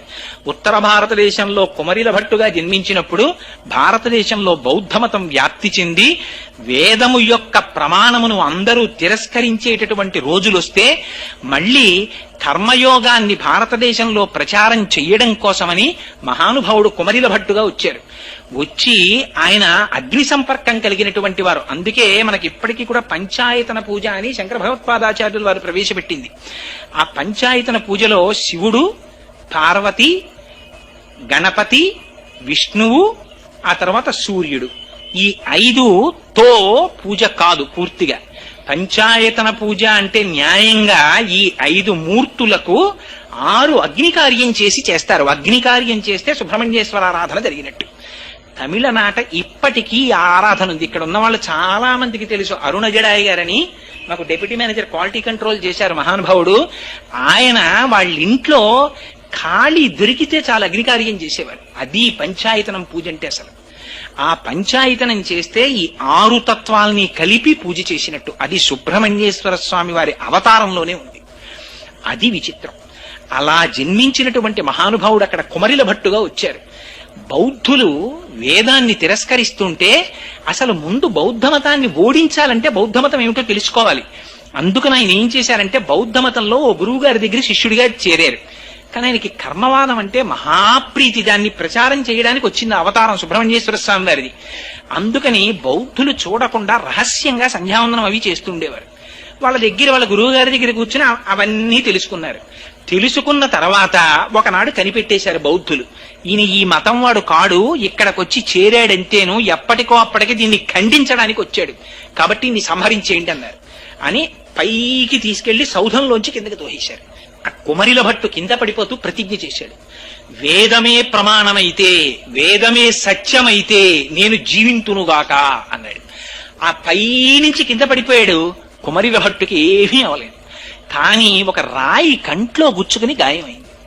అప్పుడు వేదమాతని ప్రశ్నించారు, నీ యందు ఇంత నిబద్ధతతో నేను ప్రచారం చేశాను, నీ కోసమని బౌద్ధుల్ని ఓడించడానికి ఇది నేర్చుకున్నాను, ఎందుకు నా కంటికి గాయమైందని అడిగారు. నువ్వు చేసిన ప్రతిజ్ఞలో దోషం ఉంది. వేదము ప్రమాణమైతే అన్నావు, వేదమే ప్రమాణము కనుక నేను రక్షింపబడతానని నువ్వు అనలేదు. నీ ప్రతిజ్ఞలో దోషం ఉంది. అందుకని సర్వేంద్రియాణం నయనం ప్రధానం సర్వస్య గాత్రస్య శిర ప్రధానం. ఆ జ్ఞానంలో చిన్న వైక్లభ్యం వచ్చింది కనుక కంటికి దెబ్బ తగిలిందండి శరీరవాణి అంటే వేదమాత అని. ఆనాడు బౌద్ధుల్ని ఓడించి ఏ అగ్నిహోత్రంలోంచి వచ్చారో కర్మిష్ఠ అంటే ఏమిటో చూడండి సుబ్రహ్మణ్యుడు నిరూపించి చూపించారు. ఆయన చెయ్యకూడని అపరాధం ఒకటి చేశారు. ఒక గురువు దగ్గర చేరి ఆ గురువు మతాన్ని ఓడించడం కోసం వాళ్ళ దగ్గర నేర్చుకున్నారు. మరి అది కర్మిష్ఠి చెయ్యకూడని పని. నేను ఇటువంటి పని చేశాను కనుక దానికి ప్రాయశ్చిత్తం తుషాగ్నిలో దగ్ధమైపోతానన్నారు. తుషాగ్ని పేర్చేసుకుని తుషాగ్నిలో కాలిపోతున్నారు. అప్పుడు వచ్చారు శంకరాచార్యులు వారు. యోగ మార్గంలో వచ్చి వాదించడానికి రమ్మన్నారు జ్ఞాన మార్గం గురించి. నేను తుషాగ్నిలో దహించుకుపోతున్నాను, నా శిష్యుడైనటువంటి వాడు మండల విశ్వరుడు ఉన్నాడు వెళ్ళమన్నారు. మళ్ళీ యోగ మార్గంలో విడిపారు శంకరాచార్యులు వారు అప్పుడు. సరే, అది శంకర విజయాల్లో విషయం అనుకోండి. ఇప్పుడు నేను దాని గురించి పెద్ద ప్రస్తావన చెయ్యను. కాబట్టి ఉత్తర భారతదేశంలో కుమరిల భట్టుగా వచ్చారు.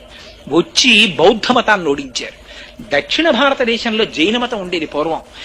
ఎంత కరడు కట్టిపోయిందంటే జైన మతం, మీకొక్క ఉదాహరణ చెప్తాను. సుబ్రహ్మణ్యేశ్వర స్వామి వారు జ్ఞాన సంబంధ నాయనరుగా వచ్చారు. జ్ఞాన సంబంధ నాయనరుగా వచ్చినప్పుడు శివపాద హృదయుడు అని సీర్గాళి అని అరుణజడాయి గారు వాళ్ళ సొంత ఊరది. అక్కడ ఆ శివపాద హృదయుడు, ఆయన భార్య భగవతి, వాళ్ళిద్దరూ పరమ పవిత్రమైనటువంటి దంపతులు. వాళ్ళకి ఈ జ్ఞాన సంబంధ నాయనరు పుట్టారు. తండ్రి గారు సంధ్యావందనం చేసుకోవడానికి ఓ రోజు సాయంకాలం బయటికి ఎడుతుంటే పిల్లవాడు కాళ్ళకు అడ్డం పడ్డాడు. అడ్డం పడితే తండ్రి గారు తీసుకెళ్లి పిల్లవాడిని అక్కడ కూర్చోపెట్టి ఆ సంధ్యావందనం చేసినప్పుడు చెరువుల దగ్గర నదుల దగ్గర స్నానం చేస్తే అఘమర్షణ మంత్రమనో మంత్రం చెప్పి నీళ్లలో ములుగుతారు. ఆ మంత్రం చెప్పి ములుగుతున్నారు. ములిగితే పిల్లాడికి తండ్రి కనపడలేదు, నీళ్లలో ములిగిపోయాడని భయం వేసింది. భయం వేసి ఎవరిని పిలిచి చెప్తాడు?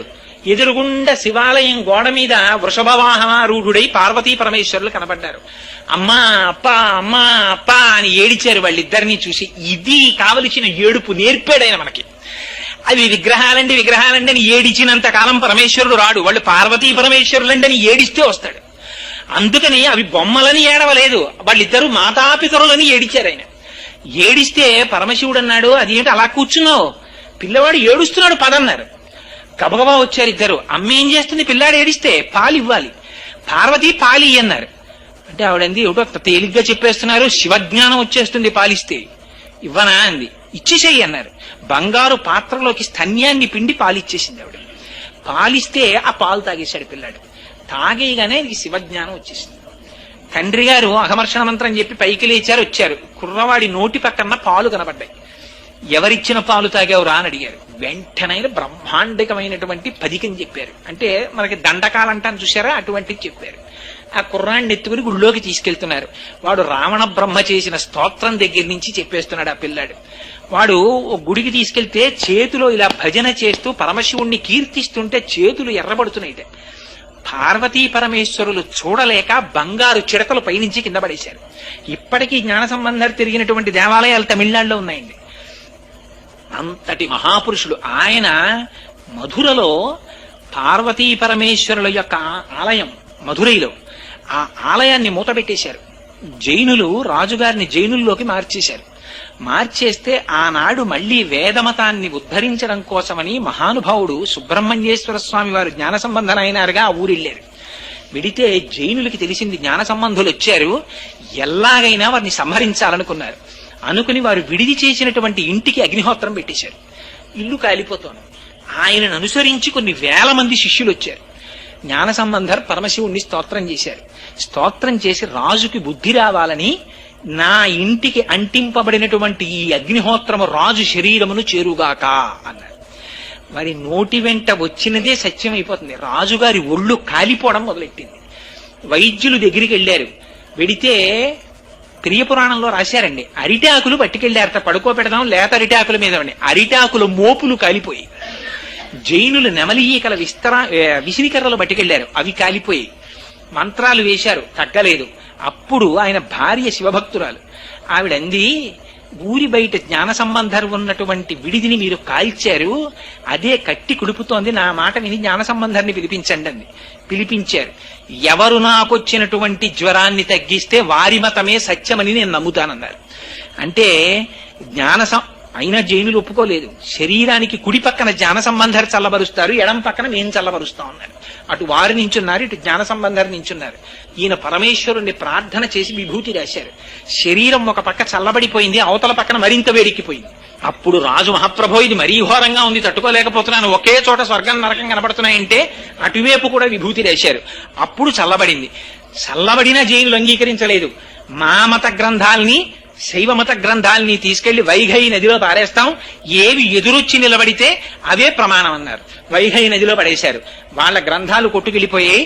వీళ్ళ జ్ఞాన సంబంధం వేసినటువంటి గ్రంథాలు మాత్రం శివాలయం దగ్గరికి వెళ్లి పైకి లేచి నీటి మీద నిలబడిపోయాయి. ఆ విధంగా ఇంకా జ్ఞాన సంబంధర్ జీవిత చరిత్ర చెప్పుకోవాలంటే అది సామాన్యమైంది కాదండి. చిట్ట చివరి జ్ఞాన సంబంధరికి వివాహం చేస్తా ఉన్నారు. జ్ఞాన సంబంధర్ ఎంత చిత్రం అంటే, ఒక వైశ్యుడు వాళ్ళ అమ్మాయిని ఆయనకిచ్చి పెళ్లి చేస్తానన్నారు. ఇన్ని ఏర్పాట్లు చేసుకున్న తర్వాత ఆ అమ్మాయి పువ్వులు కోయడానికి వెడితే పాము గరిచి చచ్చిపోయింది. జ్ఞాన సంబంధర్ అప్పటికి ఎక్కడో ఉన్నారు, ఏదో ఊళ్ళో దేవాలయంలో. ఆయన వచ్చే వరకు పార్థివ శరీరం ఉంటుందా? ఆయనకి ఇస్తానన్నారంతే. ఆ పిల్లని ఇంకా పెళ్ళవలేదు, ఏమీ అవ్వలేదు. ఆ అమ్మాయికి అంచేష్టి సంస్కారం చేసేసారు, బూడిద చేసేశారు. ఎముకలు బూడిద ఆయన జాడీలో పెట్టో గదిలో పెట్టి దాచుకున్నాడు. జ్ఞాన సంబంధర్ వస్తే చెప్దామని. పాపం జ్ఞాన సంబంధర్ వచ్చారు. వచ్చిన తరువాత, అయ్యో నీకు పిల్లని ఇద్దాం అనుకున్నానయ్యా, చచ్చిపోయింది, పిల్ల జాడీలో ఉండిపోయింది అన్నారు. ఇది ఆ పిల్లని బతికించి చూస్తామన్నారు జైనులు. అంటే పరమశివుణ్ణి స్తోత్రం చేశారు. స్తోత్రం చేస్తే జాడీలో ఉన్నటువంటి బూడిదలోంచి సప్తధాతువులు పుట్టి అస్థిపంజర నిర్మాణం జరిగి అందులోంచి 8 సంవత్సరాల ఆడపిల్ల బయటికి వచ్చింది. ఆనాడు వేసుకున్న కంకణములు ఉంగరములతో పైకొచ్చింది. యథార్థంగా జరిగాయండి ఇవన్నీ. ఇవన్నీ పుక్కిట పురాణాలు నేను సొంతంగా చెప్తున్నాను అనుకుంటున్నారేమో. ఇవి ఎప్పటివో కావు, కేవలం కొన్ని వందల సంవత్సరాల క్రితం జరిగిన యథార్థాలు ఇవన్నీ. జరిగితే అప్పుడు ఆ పిల్లని వివాహం చేసుకోమన్నారు. ఆ అమ్మాయికి పునర్జన్మనిచ్చాను కాబట్టి నేను తండ్రిని, నేను వివాహం చేసుకోనన్నారు. అది ఆయన ధర్మం అంటే. చేసుకోనని వెళ్ళిపోతే చిట్ట చివరికి ఒకరు అమ్మాయిని తీసుకొచ్చారు, ఆయనకి వివాహం చేశారు. చెయ్యగానే ఆయన స్తోత్రం చేశారు. ఆయన సుబ్రహ్మణ్యావతారం. అది ఎప్పుడూ బ్రహ్మణ్యమే. అది ఊర్ధ్వరేతస్కుడై బ్రహ్మజ్ఞాని అయి బ్రహ్మమై ఉంటారు ఆయన. ఆయనకి సంసారంతో సంబంధం ఏమిటి? అందుకని ఆ భార్యని, బంధువులి అందరినీ తీసుకుని శివాలయానికి వెళ్ళారు. సర్వేశ్వర, నీ పాదముల యొక్క అమృతమునందు మునకలు వేసిన నాకు సంసార లంపటమా? నాకు వద్దు తండ్రి, నీలో కలిపేసుకోమని అడిగారు. బ్రహ్మాండమైన జ్యోతి స్తంభం ఏర్పడి ఆ రోజున జ్ఞాన సంబంధర్ పాడినటువంటి పత్రికానికి బంధువులందరితో సహా మోక్షానికి తీసుకెళ్లిపోయారు పరమశివుడు. అంత గొప్ప స్థితిని పొందారు. అందుకని దక్షిణ భారతదేశంలో జ్ఞాన సంబంధర్గా వచ్చారు. ఉత్తర భారతదేశంలో ఆయనే అదేంటి అక్కడ అత్తుషాగ్నిలో ప్రవేశించినటువంటి మహానుభావుడిగా అక్కడ వచ్చారు. అందుచేత 2 రకాలుగా, అవతల బౌద్ధ మతాన్ని, యువతల జైన మతాన్ని, 2 మతాల్ని ఓడించి మళ్లీ వేదము యొక్క ప్రమాణమును నిలబెట్టినటువంటి అవతారం సుబ్రహ్మణ్య అవతారం. అటువంటి అవతారం మళ్లీ ఈ మధ్య కాలంలో వచ్చింది. ఎప్పుడు వచ్చిందో తెలుసా అండి? భగవాన్ రమణులుగా వచ్చింది. ఆయన అరుణాచల పర్వత శిఖరాలకి ప్రదక్షిణం చేస్తుంటే సప్తమాతృకలు కృత్తికల రూపంలో వచ్చి ఆయన్ని లోపలికి తీసుకెళ్లి భోజనం పెట్టి పంపించాయి రమణ మహర్షిని. అందుకే షణ్ముఖుడికి 6 ముఖాలు. 6 ముఖాలు ఎందుకో తెలుసా అండి? ఫిజికల్ గా నిజంగా 6 ముఖాలా అండి అని కాదు. 6 ముఖాలు దేనికి సంకేతం అంటే షడూర్ములకు సంకేతం. ఈ షడూర్ములు ఎవరికి ఉంటాయో తెలుసా? మనందరికీ ఉంటాయి. అవే ఆకలి, దప్పిక, జరా, మోహము, జననము, మరణము. ఈ 6 కొట్టుకుంటూ ఉంటాం. ఇంకేమీ ఉండదు. నిజంగా లోపలికి వెళ్ళి చూస్తే ఉండేది ఏమిట్రా అంటే ఆకలి వేస్తూ ఉంటుంది, మళ్ళీ తింటూ ఉంటాడు, తగ్గిపోతూ ఉంటుంది. దప్పిక, దాహం వేస్తూ ఉంటుంది, తాగుతూ ఉంటాడు, తగ్గుతూ ఉంటుంది, మళ్ళీ దాహం వేస్తుంటుంది. జర, వద్దన్నా వృద్ధాప్యం వచ్చేస్తూ ఉంటుంది. మోహం, ఎక్కడ లేని జ్ఞానం వీడికి, అన్నీ నావే అనుకుంటుంటాడు, దాచుకుంటుంటాడు. ఆఖరికి కల్లరి బొమ్మయో కాయంబు నొల్ల, అద్దె కొంపల పోలువా భోగమొల్ల, కొని తెచ్చు పీడలో కొంపల నొల్ల, ఇంటి దొంగల బోలు కొడుకుల నొల్ల, ఎందుకీ భాగ్యంబులెందుకీ బ్రతుకు, ముందు చావుండంగ మురియంగనగునే అంటారు. అలాగా స్వామి నీ పాదాలు చాలు, మాకెందుకు ఇవన్నీ ఉండేవా, ఏడిచేవా, మా వెంట వచ్చేవా అని ఎవరంటారు? ఎవరో భక్తి కలిగిన వాళ్ళు అంటారు. మిగిలిన వాళ్ళందరం ఈ ఆకలి, దప్పిక, శోకము, మోహము, జర, మరణము ఈ 6 తిరుగుతూ ఉంటారు. కానీ ఎవరు సుబ్రహ్మణ్యేశ్వర స్వామి వారి పాదములు పట్టుకుంటున్నారో అటువంటి వారిని ఈ షడూర్ముల నుంచి ఉద్ధరిస్తాడు ఆయన.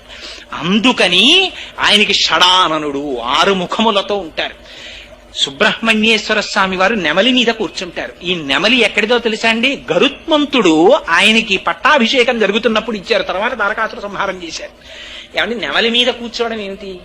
ఇటు కూర్చోడానికి ఓ సింహాసనం లేదా? అంత పార్వతీ పరమేశ్వరుల పుత్రుడు ఇటు ఏమీ లేనట్టు నెమలి మీద కూర్చోవడం ఏమిటి? ఆ నెమలి ఏం నడుస్తుంది, ఈయనేం కూర్చుంటారు, ఎందుకు ఈ అల్లరంతా అంటే నెమలి ఒక గొప్ప విచిత్రం. పైగా మీరు సుబ్రహ్మణ్యేశ్వర స్వామి వారి మూర్తిని చూడండి, ఎద్దులు మూట కట్టేస్తుంది. చేతిలో ఇలా శక్తి ఆయుధాన్ని పట్టుకుని ఉంటారు, ఒక శూలం పట్టుకుని ఇలా విభూతి రేఖలు పెట్టుకుని, చేతిలో ఒక ధ్వజం ఉంటుంది, పతాకం. దాని మీద కోడి పుంజు ఒకటి ఉంటుంది, కుక్కుట ధ్వజం ఉంటుంది.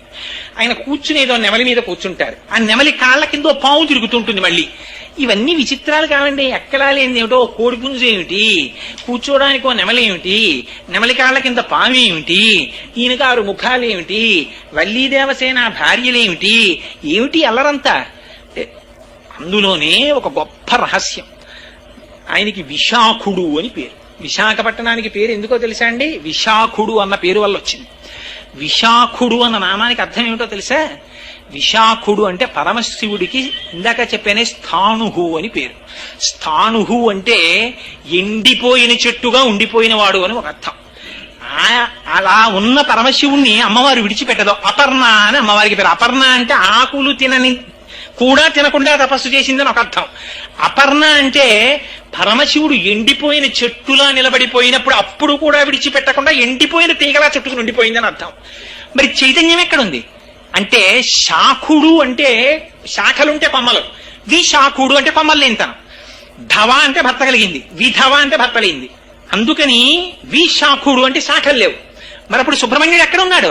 ఆ చెట్టు లోపలే చిన్న చైతన్య బీజం కింద లోపల ఉండిపోయాడు. ఆ ఎండిపోయిన చెట్టే మళ్ళీ ఆకులు కొమ్మలు అన్నింటితో వచ్చేస్తుంది. ఎక్కడుంది చైతన్యం? లోపల ఉంది చైతన్యం. అందుకని ఆయనకి గుహ అని ఒక పేరు. ఈ గుహ అన్న పేరుతో ముత్తుస్వామి దీక్షితులు వారు తిరుత్తణి వెళ్లి ఆయన మీద పాటలు రాశారు. రాస్తే పరమ ప్రీతి పొంది సుబ్రహ్మణ్యేశ్వర స్వామి వారు ప్రత్యక్షమయ్యారు. ప్రత్యక్షమై కలకండ నోట్లో పోశారు. పోస్తే అప్పుడే ఓ కీర్తన రాశారు. నాకు కీర్తనలు రావు, కానీ ఎంత అద్భుతమైన కీర్తన తెలుసా అండి అది. ఆ గుహ అన్న నామంతో ముత్తుస్వామి దీక్షితులు సుబ్రహ్మణ్యేశ్వర స్వామి వారి యొక్క దర్శనం అయిన తర్వాత కీర్తనలు ఇచ్చారు. త్యాగరాజు గారి కీర్తనలు రాశారు. అంతటి మహానుభావుడైన నెమలి మీద ఎందుకు కూర్చుంటారంటే నెమలి పురి విప్పుతుంది. నెమలి మిగిలిన పక్షులన్నింటికీ ఓ గుణం ఉంటుంది, తోక ఒకటే ఉంటుంది దానికి. అది ఎప్పుడో విప్పుతూ ఉండడం, అందులో రంగులు రావడం. అయినా కాకి అంటే దిగుమాల కాకి ఎప్పుడో ఓలాగే ఉంటుంది. అంటే కాకి పురి విప్పిందంటే ఎవరన్నారు? నెమలి ఒకటే పురి విప్పుతుంది. పురి విప్పుతుంది, నాట్యం చేస్తుంది. అదో విచిత్రం. మళ్ళీ ఇందులో సుబ్రహ్మణ్యేశ్వర స్వామి వారు నెమలి మీద కూర్చుంటారంటే అర్థం ఏమిటో తెలుసా? అంటే కాలం ఎప్పుడు ఒకలాగే కనపడుతుంది. అంటే కాలం గ్రీష్మ ఋతువులో కాలం అంటే కొత్తగా ఉంటుందా అండి? వాచీలు ఏమైనా ఇటు నుంచి ఇటు తిరుగుతాయా అంటే అలా ఏం తిరగవు, ఎప్పుడో ఒకలాగే తిరుగుతాయి గడియారాలు. కానీ మరి ఎక్కడ తేడా వస్తుంది? అగ్ని ముఖంబు పరాపరాత్మకమాత్మ కాలంబు గతి రత్నగర్భ పదము శ్వసనంబు నీయూర్పు రసన జలేచుండు దిశలు కర్ణంబులు దివము నాభి సూర్యుండు కర్ణులు శుక్లంబు శలిలంబు జఠరంబు చలదులు చెదలు శరము సర్వౌషధులు రోమచయము శల్యంబు లద్రులు మానస అమృతకరుండు చందములు ధాతువులు ధర్మసమితి హృదయము ఆస్యపంచకముపనిషద్ ఆహ్వయంబైన నీరూపు సరసత్వమై శివాఖ్యయై స్వయం జ్యోతి అయి ఒప్పు ఆజ్యమగుచు అంటారు. నెమలి మీద కూర్చోవడం అంటే నెమలి పురివిప్పుతుంది. పురివిప్పితే రంగులు రంగులు రంగులు రంగులు కనపడతాయి. అలాగే కాలము కూడా 6 ఋతువులు కింద నడుస్తూ ఉంటుంది. ఒక్కొక్క ఋతువులో ఒక్కొక్క కొత్తదనం కనబడుతుంది. ఒక ఋతువులో చెట్లు ఆకులన్నీ రాల్చేస్తాయి, ఒక ఋతువులో చెట్లన్నీ చిగర్చేస్తాయి, ఒక ఋతువులో మంచు పడుతూ ఉంటుంది, ఒక ఋతువులో అపారమైన చెమట పట్టేస్తుంటుంది, ఒక ఋతువులో వర్షం పడుతూ ఉంటుంది, ఒక ఋతువులో ఎండిపోతుంది. ఇన్ని రంగులు, ఇన్ని మార్పులు ఎక్కడి నుంచి వచ్చాయి? ఒక కాలంలోంచే ఉంటాయి. ఒక నెమలిలోనే అప్పుడు విప్పేటప్పటికి ఇన్ని రంగులు కనబడతాయి. అంటే కాలమనేటటువంటి నెమలి ఆయన స్వాధీనంలో ఉంటుంది. మనమందరం కాలగతులం అయిపోతాం. అంటే కాలములో పుట్టి కాలములో పడిపోతాం. ఎప్పుడు పుట్టాడండి కోటేశ్వరరావు? 14/7/1959. ఒకనాడు ఈ శరీరం పడిపోతుంది. పడిపోయిన తర్వాత వీళ్ళు ఫోటో ఎక్కుతుంది గోడ మీదకి. అప్పుడు మా అబ్బాయి దాని పక్కన ఇంకొకటి రాసి డేట్ వేస్తాడు. అలా. కానీ ఇవన్నీ ఎప్పుడు వచ్చాయి? కాలంలో వచ్చాయి, కాలంలో వెళ్ళిపోతున్నాయి. అది కాలములో వచ్చి కాలంలో వెళ్ళిపోయేది కాదు, అది ఎప్పుడు ఉండే తత్వం. అందుకని పార్వతీ పరమేశ్వరుల పుత్రుడు. పార్వతీ పరమేశ్వరులు ఒకనాడు ఉండి ఒకనాడు వెళ్ళిపోయిన వారు కాదు. మరి సుబ్రహ్మణ్యుడు ఎప్పుడో వచ్చాడు కదండి. అంటే రహస్యం ఎక్కడుంది? మెరుపు ఎక్కడుంది? మబ్బులోనే ఉంది. మబ్బులో లేని మెరుపు ఎక్కడి నుంచి వచ్చింది? కానీ 2 మబ్బులు దగ్గరికి రావాలి. సౌదామిని అంటారు. నీలి ఆకాశం మీద 2 నల్లటి మబ్బులు వచ్చి తగిలికున్నాయి అనుకోండి, ఒకదాన్నొకటి, మధ్యలో పెద్ద మెరుపు వస్తుంది. ఈ మెరుపు శక్తి. దీని జ్ఞాన ప్రకాశంలో మీకు అన్ని వస్తువులు కనపడతాయి. అలా పార్వతీ పరమేశ్వరుల యొక్క సమాగమంలో జ్ఞానశక్తి ఆవిర్భవించింది. అది సుబ్రహ్మణ్యుడు. ఆయన చేతిలో శక్తి ఉంది. ఏమిటా శక్తి? శూలాయుధం. అదే ఇచ్ఛాశక్తి, జ్ఞానశక్తి, క్రియాశక్తి. ఆయన పాదములు పట్టుకున్న వాడికి అన్ని శక్తులు వచ్చేస్తాయి. అందుకని సుబ్రహ్మణ్య ఆరాధన గొప్ప ఆరాధన. అందుకని ఆయన చేతిలో శూలం పట్టుకుంటారు. మరి నెమలి కాళ్ళ కింద పావేమిటి? పాము అంటే రెండు అర్థాలు ఉంటాయి. ఒక పాము ఊర్ధ్వముఖంగా ఉంటుంది, ఇది పైకి ఎక్కుతూ ఉంటుంది, ఇలా ఉంటాయి పాములు. కొన్ని పాములు కిందకుంటాయి. కిందకున్న పాము అధోముఖంగా వీర్యం పోవడం. వృషాకృత్వా గోత్రస్కలనమధ వైలక్షితమితం లలాటే భర్తారం చరణకమలే తడయతితే చిరాదంతశల్యదహన కృతమున్మూలితవత తులా కోటిక్వాణై కిలికిలితమిషానరిపుణ అంటారు సౌందర్యలహరిలో శంకరాచార్యులు వారు. యోగ రహస్యం చెప్తూ కేవలం సంసారమునందు వీర్యభ్రష్టుడైనటువంటి వాడు రేతపతనాన్ని పొందుతుంటాడు, తేజస్సు పోగొట్టుకుంటాడు. ఊర్ధ్వరేతస్కుడైనటువంటి వాడు బ్రహ్మాన్ని పొందుతుంటాడు. అందుకని నెమలి కాళ్ల కింద పడిపోయినటువంటి పాము బ్రహ్మజ్ఞానములకు కింద పడిపోయినటువంటి సంసారం. వాడు సంసారమునందు మగ్నుడు కాడు. మరి వల్లి దేవసేన వీళ్ళిద్దరు ఎవరు? భార్యల కింద చెప్తారు, కానీ వల్లి అంటే కుండలిని శక్తి. 3.5 చుట్ల చుట్టుకుని మనందరికీ మూలాధారం దగ్గర కుండలిని శక్తి పడుకుంటుంది. పడుకుని ఆ తోక తల కలిపేసి పడుకుని ఉంటుంది. దాన్ని ఎవ్వరూ లేపకూడదు కూడా, గురువుల అనుగ్రహం లేకుండా. దాన్ని లేపితే ఆ పాము పైకెక్కుతుంది. అది ఆశాంతం అంటారు. ఆశాంతం అంటే ఆధార చక్రం దగ్గర నుంచి సహస్రార చక్రం వరకు వెడుతుంది. అదే శంకరాచార్యులు వారు సౌందర్యలహరిలో చెప్తారు, మహీం మూలాధారే కమపి మణిపూరే హుతవహం స్థితం స్వాధిష్టానే హృదయమపి అని ఆ ఒక్కొక్క చక్రం దాటుతూ షట్చక్రాల్ని భేదనం చేసుకుంటూ సహస్రారంలోకి వెళ్ళిపోతుంది. అలా సహస్రారంలోకి వెళ్ళిపోయేటటువంటి తేజస్సు సంసారమునందు అధోముఖమైనటువంటి రేతస్సు కన్నా భిన్నం. అందుకని నెమలి కాళ్ల కింద పడిపోయినటువంటి పాము ఊర్ధ్వరేతస్కుడై బ్రహ్మజ్ఞానమును పొంది బ్రహ్మముగా నిలబడినటువంటి షణ్ముఖుణ్ణి చూపిస్తుంది. రెండవది దేవసేన. దేవసేన అంటే సాక్షాత్తుగా దేవతల యొక్క సైన్యములకంతటికీ కూడా ఆయన ఆధ్యక్షమును వహించి దేవతలకి విజయాన్ని తీసుకొచ్చారు. లోపల ఆంతరంగా చూస్తే ఇక్కడే రాక్షస గుణాలుంటాయి, ఇక్కడే దేవతా గుణాలుంటాయి. రెండింటికి పోరాటం జరుగుతుంటుంది. జరుగుతున్నప్పుడు ఒక్కొక్కసారి దేవతా గుణాలు పెరుగుతాయి, ఒక్కొక్కసారి రాక్షస గుణాలు గెలుస్తాయి. ఇది పైకి వినపడదండి, ఇవన్నీ ఇక్కడ జరిగిపోతుంటాయి. ఏదో 100 రూపాయలు రాకూడని రీతిలో వస్తుంది. ఎందుకురా అనవసరం, మనకి ఏమి లోటు, పరమేశ్వరుడు ఏమీ లేదు, పుచ్చుకోకుంటుంది దేవతాగుణం. ఏమిటో నువ్వు పుచ్చుకోకపోతే మాత్రం అది ఉండిపోతుందా? పుచ్చుకునే వాళ్ళు ఎవరో పుచ్చేసుకుంటారు. సిరిదా వచ్చిన మోకాలు అడ్డుతావా, ఎంత మూర్ఖత్వం, పుచ్చుకో అంటుంది రాక్షస గుణం. పుచ్చుకుంటాడు, ఏమయ్యాడు? రాక్షస గుణానికి లొంగాడు. అయ్యయ్యో పుచ్చుకున్నానే అని దాన్ని సత్కార్యానికి వినియోగిస్తాడు. ఇప్పుడు ఏమైంది? దేవతా గుణం నెగ్గింది. అందుకని అమ్మవారికి ఏం బలి ఇవ్వాలి? ఓ పిల్లిని బలిచ్చేయి, ఓ గొర్రెని బలిచ్చేయి, ఓ దున్నపోతుని బలిచ్చేయి అంటారు. ఇవన్నీ బలిచ్చేయి అంటే నిజంగా వాటిని తీసుకొచ్చి చంపేసేయమనే? అది కాదు. గొర్రె అంటే మూర్ఖత్వం, పిల్లి అంటే దొంగతనం, మేక అంటే పిరికితనం, దున్నపోతంటే మోహం. ఈ 4ంటిని తీసుకెళ్లి విడిచిపెట్టేశాయి. ఇవి ఎక్కడి నుంచి విడిచిపెడతారు? మీరు విడిచిపెట్టలేరు. లోపల దేవతాగుణముల యొక్క శక్తి పెరిగితే రాక్షస గుణములు ఓడిపోతాయి. దేవతాగుణములు పెరిగి పోరాటం చేయాలంటే నాయకుడు కావాలి. నాయకుడు ఎవరు? సుబ్రహ్మణ్యుడు. ఆయన పాదములు పట్టుకుంటే లోపల సాత్వికమైనటువంటి గుణములు పెరుగుతాయి, రాక్షసీ గుణములు తరిగిపోతాయి. అదే బ్రాహ్మణ్య శక్తే పరమశివుని యొక్క స్వరూపంగా చెప్తారు. సూర్యుడు, గాయత్రి, అగ్నిహోత్రం. ఆయన పావకి, అగ్నిపుత్రుడు. అందుకని అపారమైనటువంటి తేజస్సు వచ్చింది. తాను చెప్పినటువంటి మాట సత్యం అవుతుంది. అదే చేతిలో పట్టుకున్నటువంటి శూలమనబడేటటువంటి శక్తి. అందుకే ఆ సుబ్రహ్మణ్యారాధన ఎక్కడ చేస్తారో అక్కడక్కడ జరిగేటటువంటి మహోపకారం ఏమిటంటే వంశం నిలబడుతుంది. కారణం ఏమిటి అంటే సుబ్రహ్మణ్యేశ్వర స్వామి వారి సహస్రనామావళిలో మాత్రం ఒక గొప్ప నామం ఉంది, వంశకరాయ నమః అని పేరు ఆయనకి. వంశము నిలబడాలి అంటే సుబ్రహ్మణ్యేశ్వర స్వామి వారి యొక్క అనుగ్రహం కలగాలి. ఆశ్చర్యం ఏమిటంటే ఎవరికైనా సంతానం కలగకపోతే చెప్పేటటువంటి సాధారణమైనటువంటి దోషం కూడా సుబ్రహ్మణ్య సంబంధమైనటువంటి దోషాన్ని చెప్తారు. సరే, ఆయన మళ్ళీ పావుగా నేల మీద కొన్నాళ్ళు తిరిగారన్నారు. దాన్ని ఎందుకు తిరిగారంటే మళ్ళీ వామన పురాణంలో దానికి ఒక రహస్యం చెప్పారు.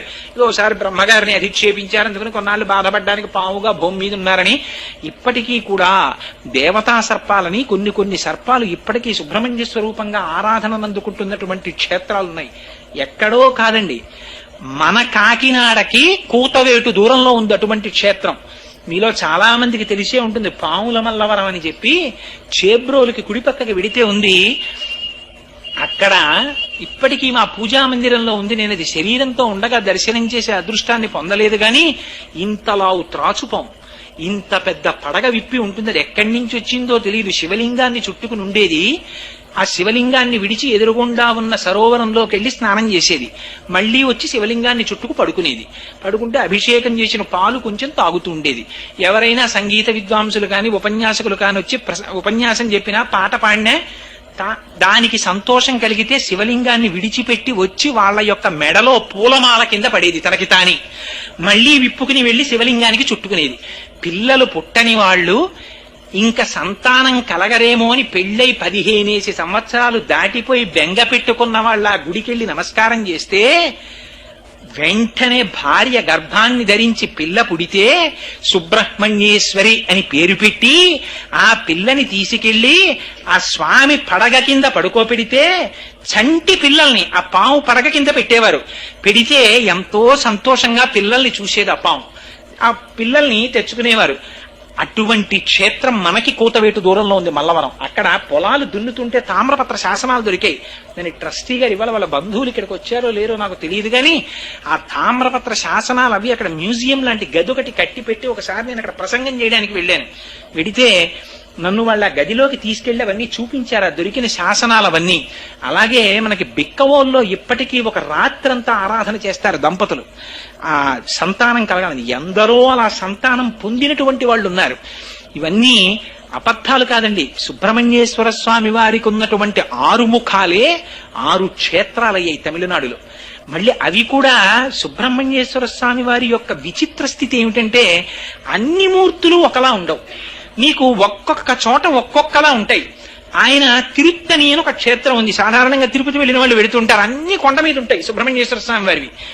తిరుత్తనిలో ఆయన క్రౌంచాసురుడు అనే రాక్షసుడిని సంహరించి విశ్రాంతి తీసుకున్నారు అక్కడ.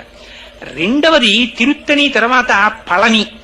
ఆ పళని దగ్గరికి వెళ్ళేటప్పటికి దండాయుధపాణి అంటారు. చేతిలో ఒక కర్ణ పట్టుకుని వ్యుక్తకేశుడై ఆ శిరస్సు మీద రోమాలు లేకుండా కేశములు లేకుండా ఓ గోచి ఒకటి పెట్టుకుని ఉంటారు.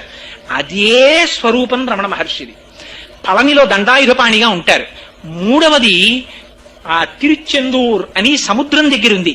ఆ కన్యాకుమారి వెళ్ళినటువంటి వాళ్ళు వెడుతూ ఉంటారు. ఆ తిరుచెందూరులో ఉన్నటువంటి స్వామి సముద్రం వంక చూస్తుంటారు. అక్కడే మామిడి చెట్టు రూపంలో వచ్చినటువంటి పద్మాసురుడనే రాక్షసుడిని సంహరించి 2 ముక్కలుగా రాక్షసుడు కోడుకుంటే ఒకటి కుక్కుటంగా ఒకటి నెమలిగా తీసుకున్నారు అని పురాణం చెప్తుంది. అక్కడ నుంచి సంసార సముద్రంలో పెరిగినటువంటి కెరటం సముద్రంలోనే పడినట్టుగా ఆత్మ చైతన్యాన్ని ఆత్మజ్ఞానాన్ని ఇస్తారు తిరుచెందూరు వెళ్ళిన వాళ్ళకి. నాలుగవది తిరుప్పకుండ్రం అని చెప్పి ఒక క్షేత్రం ఉంది మధురైకి దగ్గరలో. ఎంత ఆశ్చర్యం అంటే నాకు అసలు ఆ క్షేత్రం ఉన్నట్టు తెలియదు. నేను మధురై వెడితే ఎవరో చెప్పారు నాకు వెళ్ళండి అని. సరే ఆ క్షేత్రానికి వెళ్ళాను. ఎంత విచిత్రం జరిగిందంటే ఆ రోజునే సుబ్రహ్మణ్యేశ్వర స్వామి వారి కళ్యాణం జరిగిన రోజుట. అక్కడ అలాంటి రోజున అక్కడ కొండ మీదకి దేవాలయంలోకి ఎవరైనా వెడితే తన దగ్గర పరుసులో ఉన్న డబ్బులు తీసి తన కుటుంబ సభ్యులందరికీ ఇస్తారట. ఆ రోజున అలా సుబ్రహ్మణ్యేశ్వర స్వామి వారి క్షేత్రంలో తన కుటుంబ సభ్యులకి కానుకలిస్తే వాడి ఊపిరి పోయే వరకు వాడి పరుసులోంచి తీసి కానుకలు ఇవ్వగలిగినటువంటి ఆర్థిక పరిపుష్టి వాడికి ఉంటుందిట. అంత శక్తి ఆ క్షేత్రానికి ఉందిట. భగవానుడు నన్ను తీసుకెళ్లి అలా ఇప్పించాడు నాతోటి. అలా అనుకోకుండా వెళ్ళాను నేను. అందుకని తిరుప్పకుండ్రం అన్నది ఒక క్షేత్రం. అలాగే స్వామిమలై అని ఒక క్షేత్రం ఉంది. స్వామిమలై అపారమైన జ్ఞానం. అక్కడ ప్రణవ రహస్యాల్ని పరమశివుడికి చెప్పారు ఆయన. తండ్రి ఎవరి చేతిలో ఓడిపోవాలని కోరుకుంటాడో తెలుసా అండి? కొడుకు చేతిలో ఓడిపోవాలనుకుంటాడు. చిత్రం ఏంటంటే తండ్రికి కొడుకు చేతిలో ఓడిపోతే గొప్ప సన్మానం అది. అందుకని పరమశివుడంతటి వాడికి ప్రణవం యొక్క అర్థం తెలుసుకోవలసి వచ్చింది. తెలుసుకోవలసి వస్తే సుబ్రహ్మణ్యేశ్వర స్వామి వారు చెప్పమన్నారు. కానీ నువ్వు నా దగ్గర ప్రణవం వినాలంటే నువ్వు పైన కూర్చుని నీ కింద కూర్చోకూడదు. నేను గురువుని కాబట్టి నేను పైన కూర్చుంటాను, నువ్వు కింద కూర్చోమన్నారు. అందుకని స్వామిమలైలో పైన ఆయన కూర్చుంటారు, కింద తండ్రి కూర్చుంటారు. కూర్చుని ప్రణవ రహస్యాలు విన్నారు. అగస్త్య మహర్షికి అక్కడే ద్రవిడ వ్యాకరణం అంతటినీ నేర్పారు స్కందుడు. అందుకే వారణాసి మహాత్మ్యం అవన్నీ స్కంద పురాణ అంతర్గతమే అయి ఉంటాయి. అది ఒక క్షేత్రం.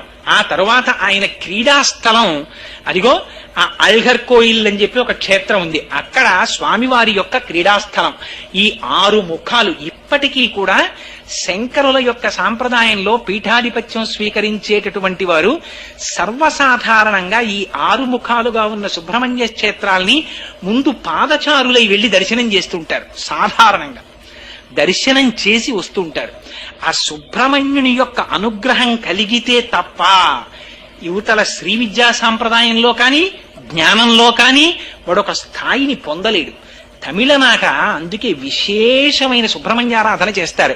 సుబ్రహ్మణ్యారాధన చేస్తే వచ్చే గొప్ప అదృష్టం ఏమిటో తెలుసా అండి? పార్వతీదేవి సతీదేవిగా ఉన్నప్పుడు శరీరాన్ని దహించేస్తే యోగాగ్నిలో విడిచిపెట్టిన తర్వాత దిగంబరుడై తిరుగుతున్నాడు పరమశివుడు. ఆయన శరీరంలోంచి ఒక స్వేద బిందువు కింద పడింది. ఇది మళ్ళీ శివమహాపురాణాంతర్గతంలోంచి చెప్తున్నాను. కింద పడితే కు అంటే భూమి, జ అంటే పుట్టినవాడు. భూమికి పిల్లవాడు పుట్టాడు ఆ చెమట బిందువులోంచి. దేవతల సృష్టి అంటే బ్రహ్మగారే సృష్టి చెయ్యక్కర్లేదు. దేవతలు రకరకాలుగా సృష్టి చేస్తారు. బ్రహ్మగారికి ఆవలింత వచ్చింది ఒకసారి. ఆవలించి ఇలా అన్నారు, జాంబవంతుడు పుట్టాడు. అందుకని ఒకసారి వినాయకుడు వచ్చి అక్కడ బూడిదని బొమ్మ చేశాడు. గణపతి బొమ్మ చేస్తే బ్రహ్మగారు చూసి భండా అన్నారు వాడిని. వాడు భండాసురుడై పుట్టు కూర్చున్నాడు. గణపతి ఓసారి గడ్డం గోక్కున్నారు. అందులోంచి పెద్ద సృష్టి వచ్చింది. అందుకని దేవతలు అనేక రకాలుగా సృష్టి చేస్తారు. ఆ సృష్టి చేయడంలో ఉన్నటువంటి రహస్యం ఏమిటంటే, ఇదిగో అటువంటి సృష్టికి సంబంధించినటువంటి రహస్యమే ఈ క్షేత్రాలకి సంబంధించినటువంటి 6 క్షేత్రాల్లో కూడా ఉంది.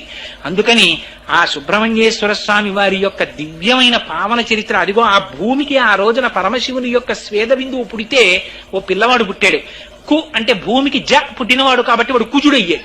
వాడు పరమశివుడి గురించి తపస్సు చేశాడు. చేస్తే శివుడు ప్రత్యక్షమై అనుగ్రహించి, నువ్వు ఇంత ఘోరమైన తపస్సు చేశావు కాబట్టి నీకు నవగ్రహాల్లో గ్రహస్థానం ఇస్తున్నాను, స్థానాన్ని పొందన్నాడు. ఆ కుజుడి శక్తి ఏమిటో తెలుసా అండి? 3 రకాలుగా ఏడిపించేస్తాడు ఆయన.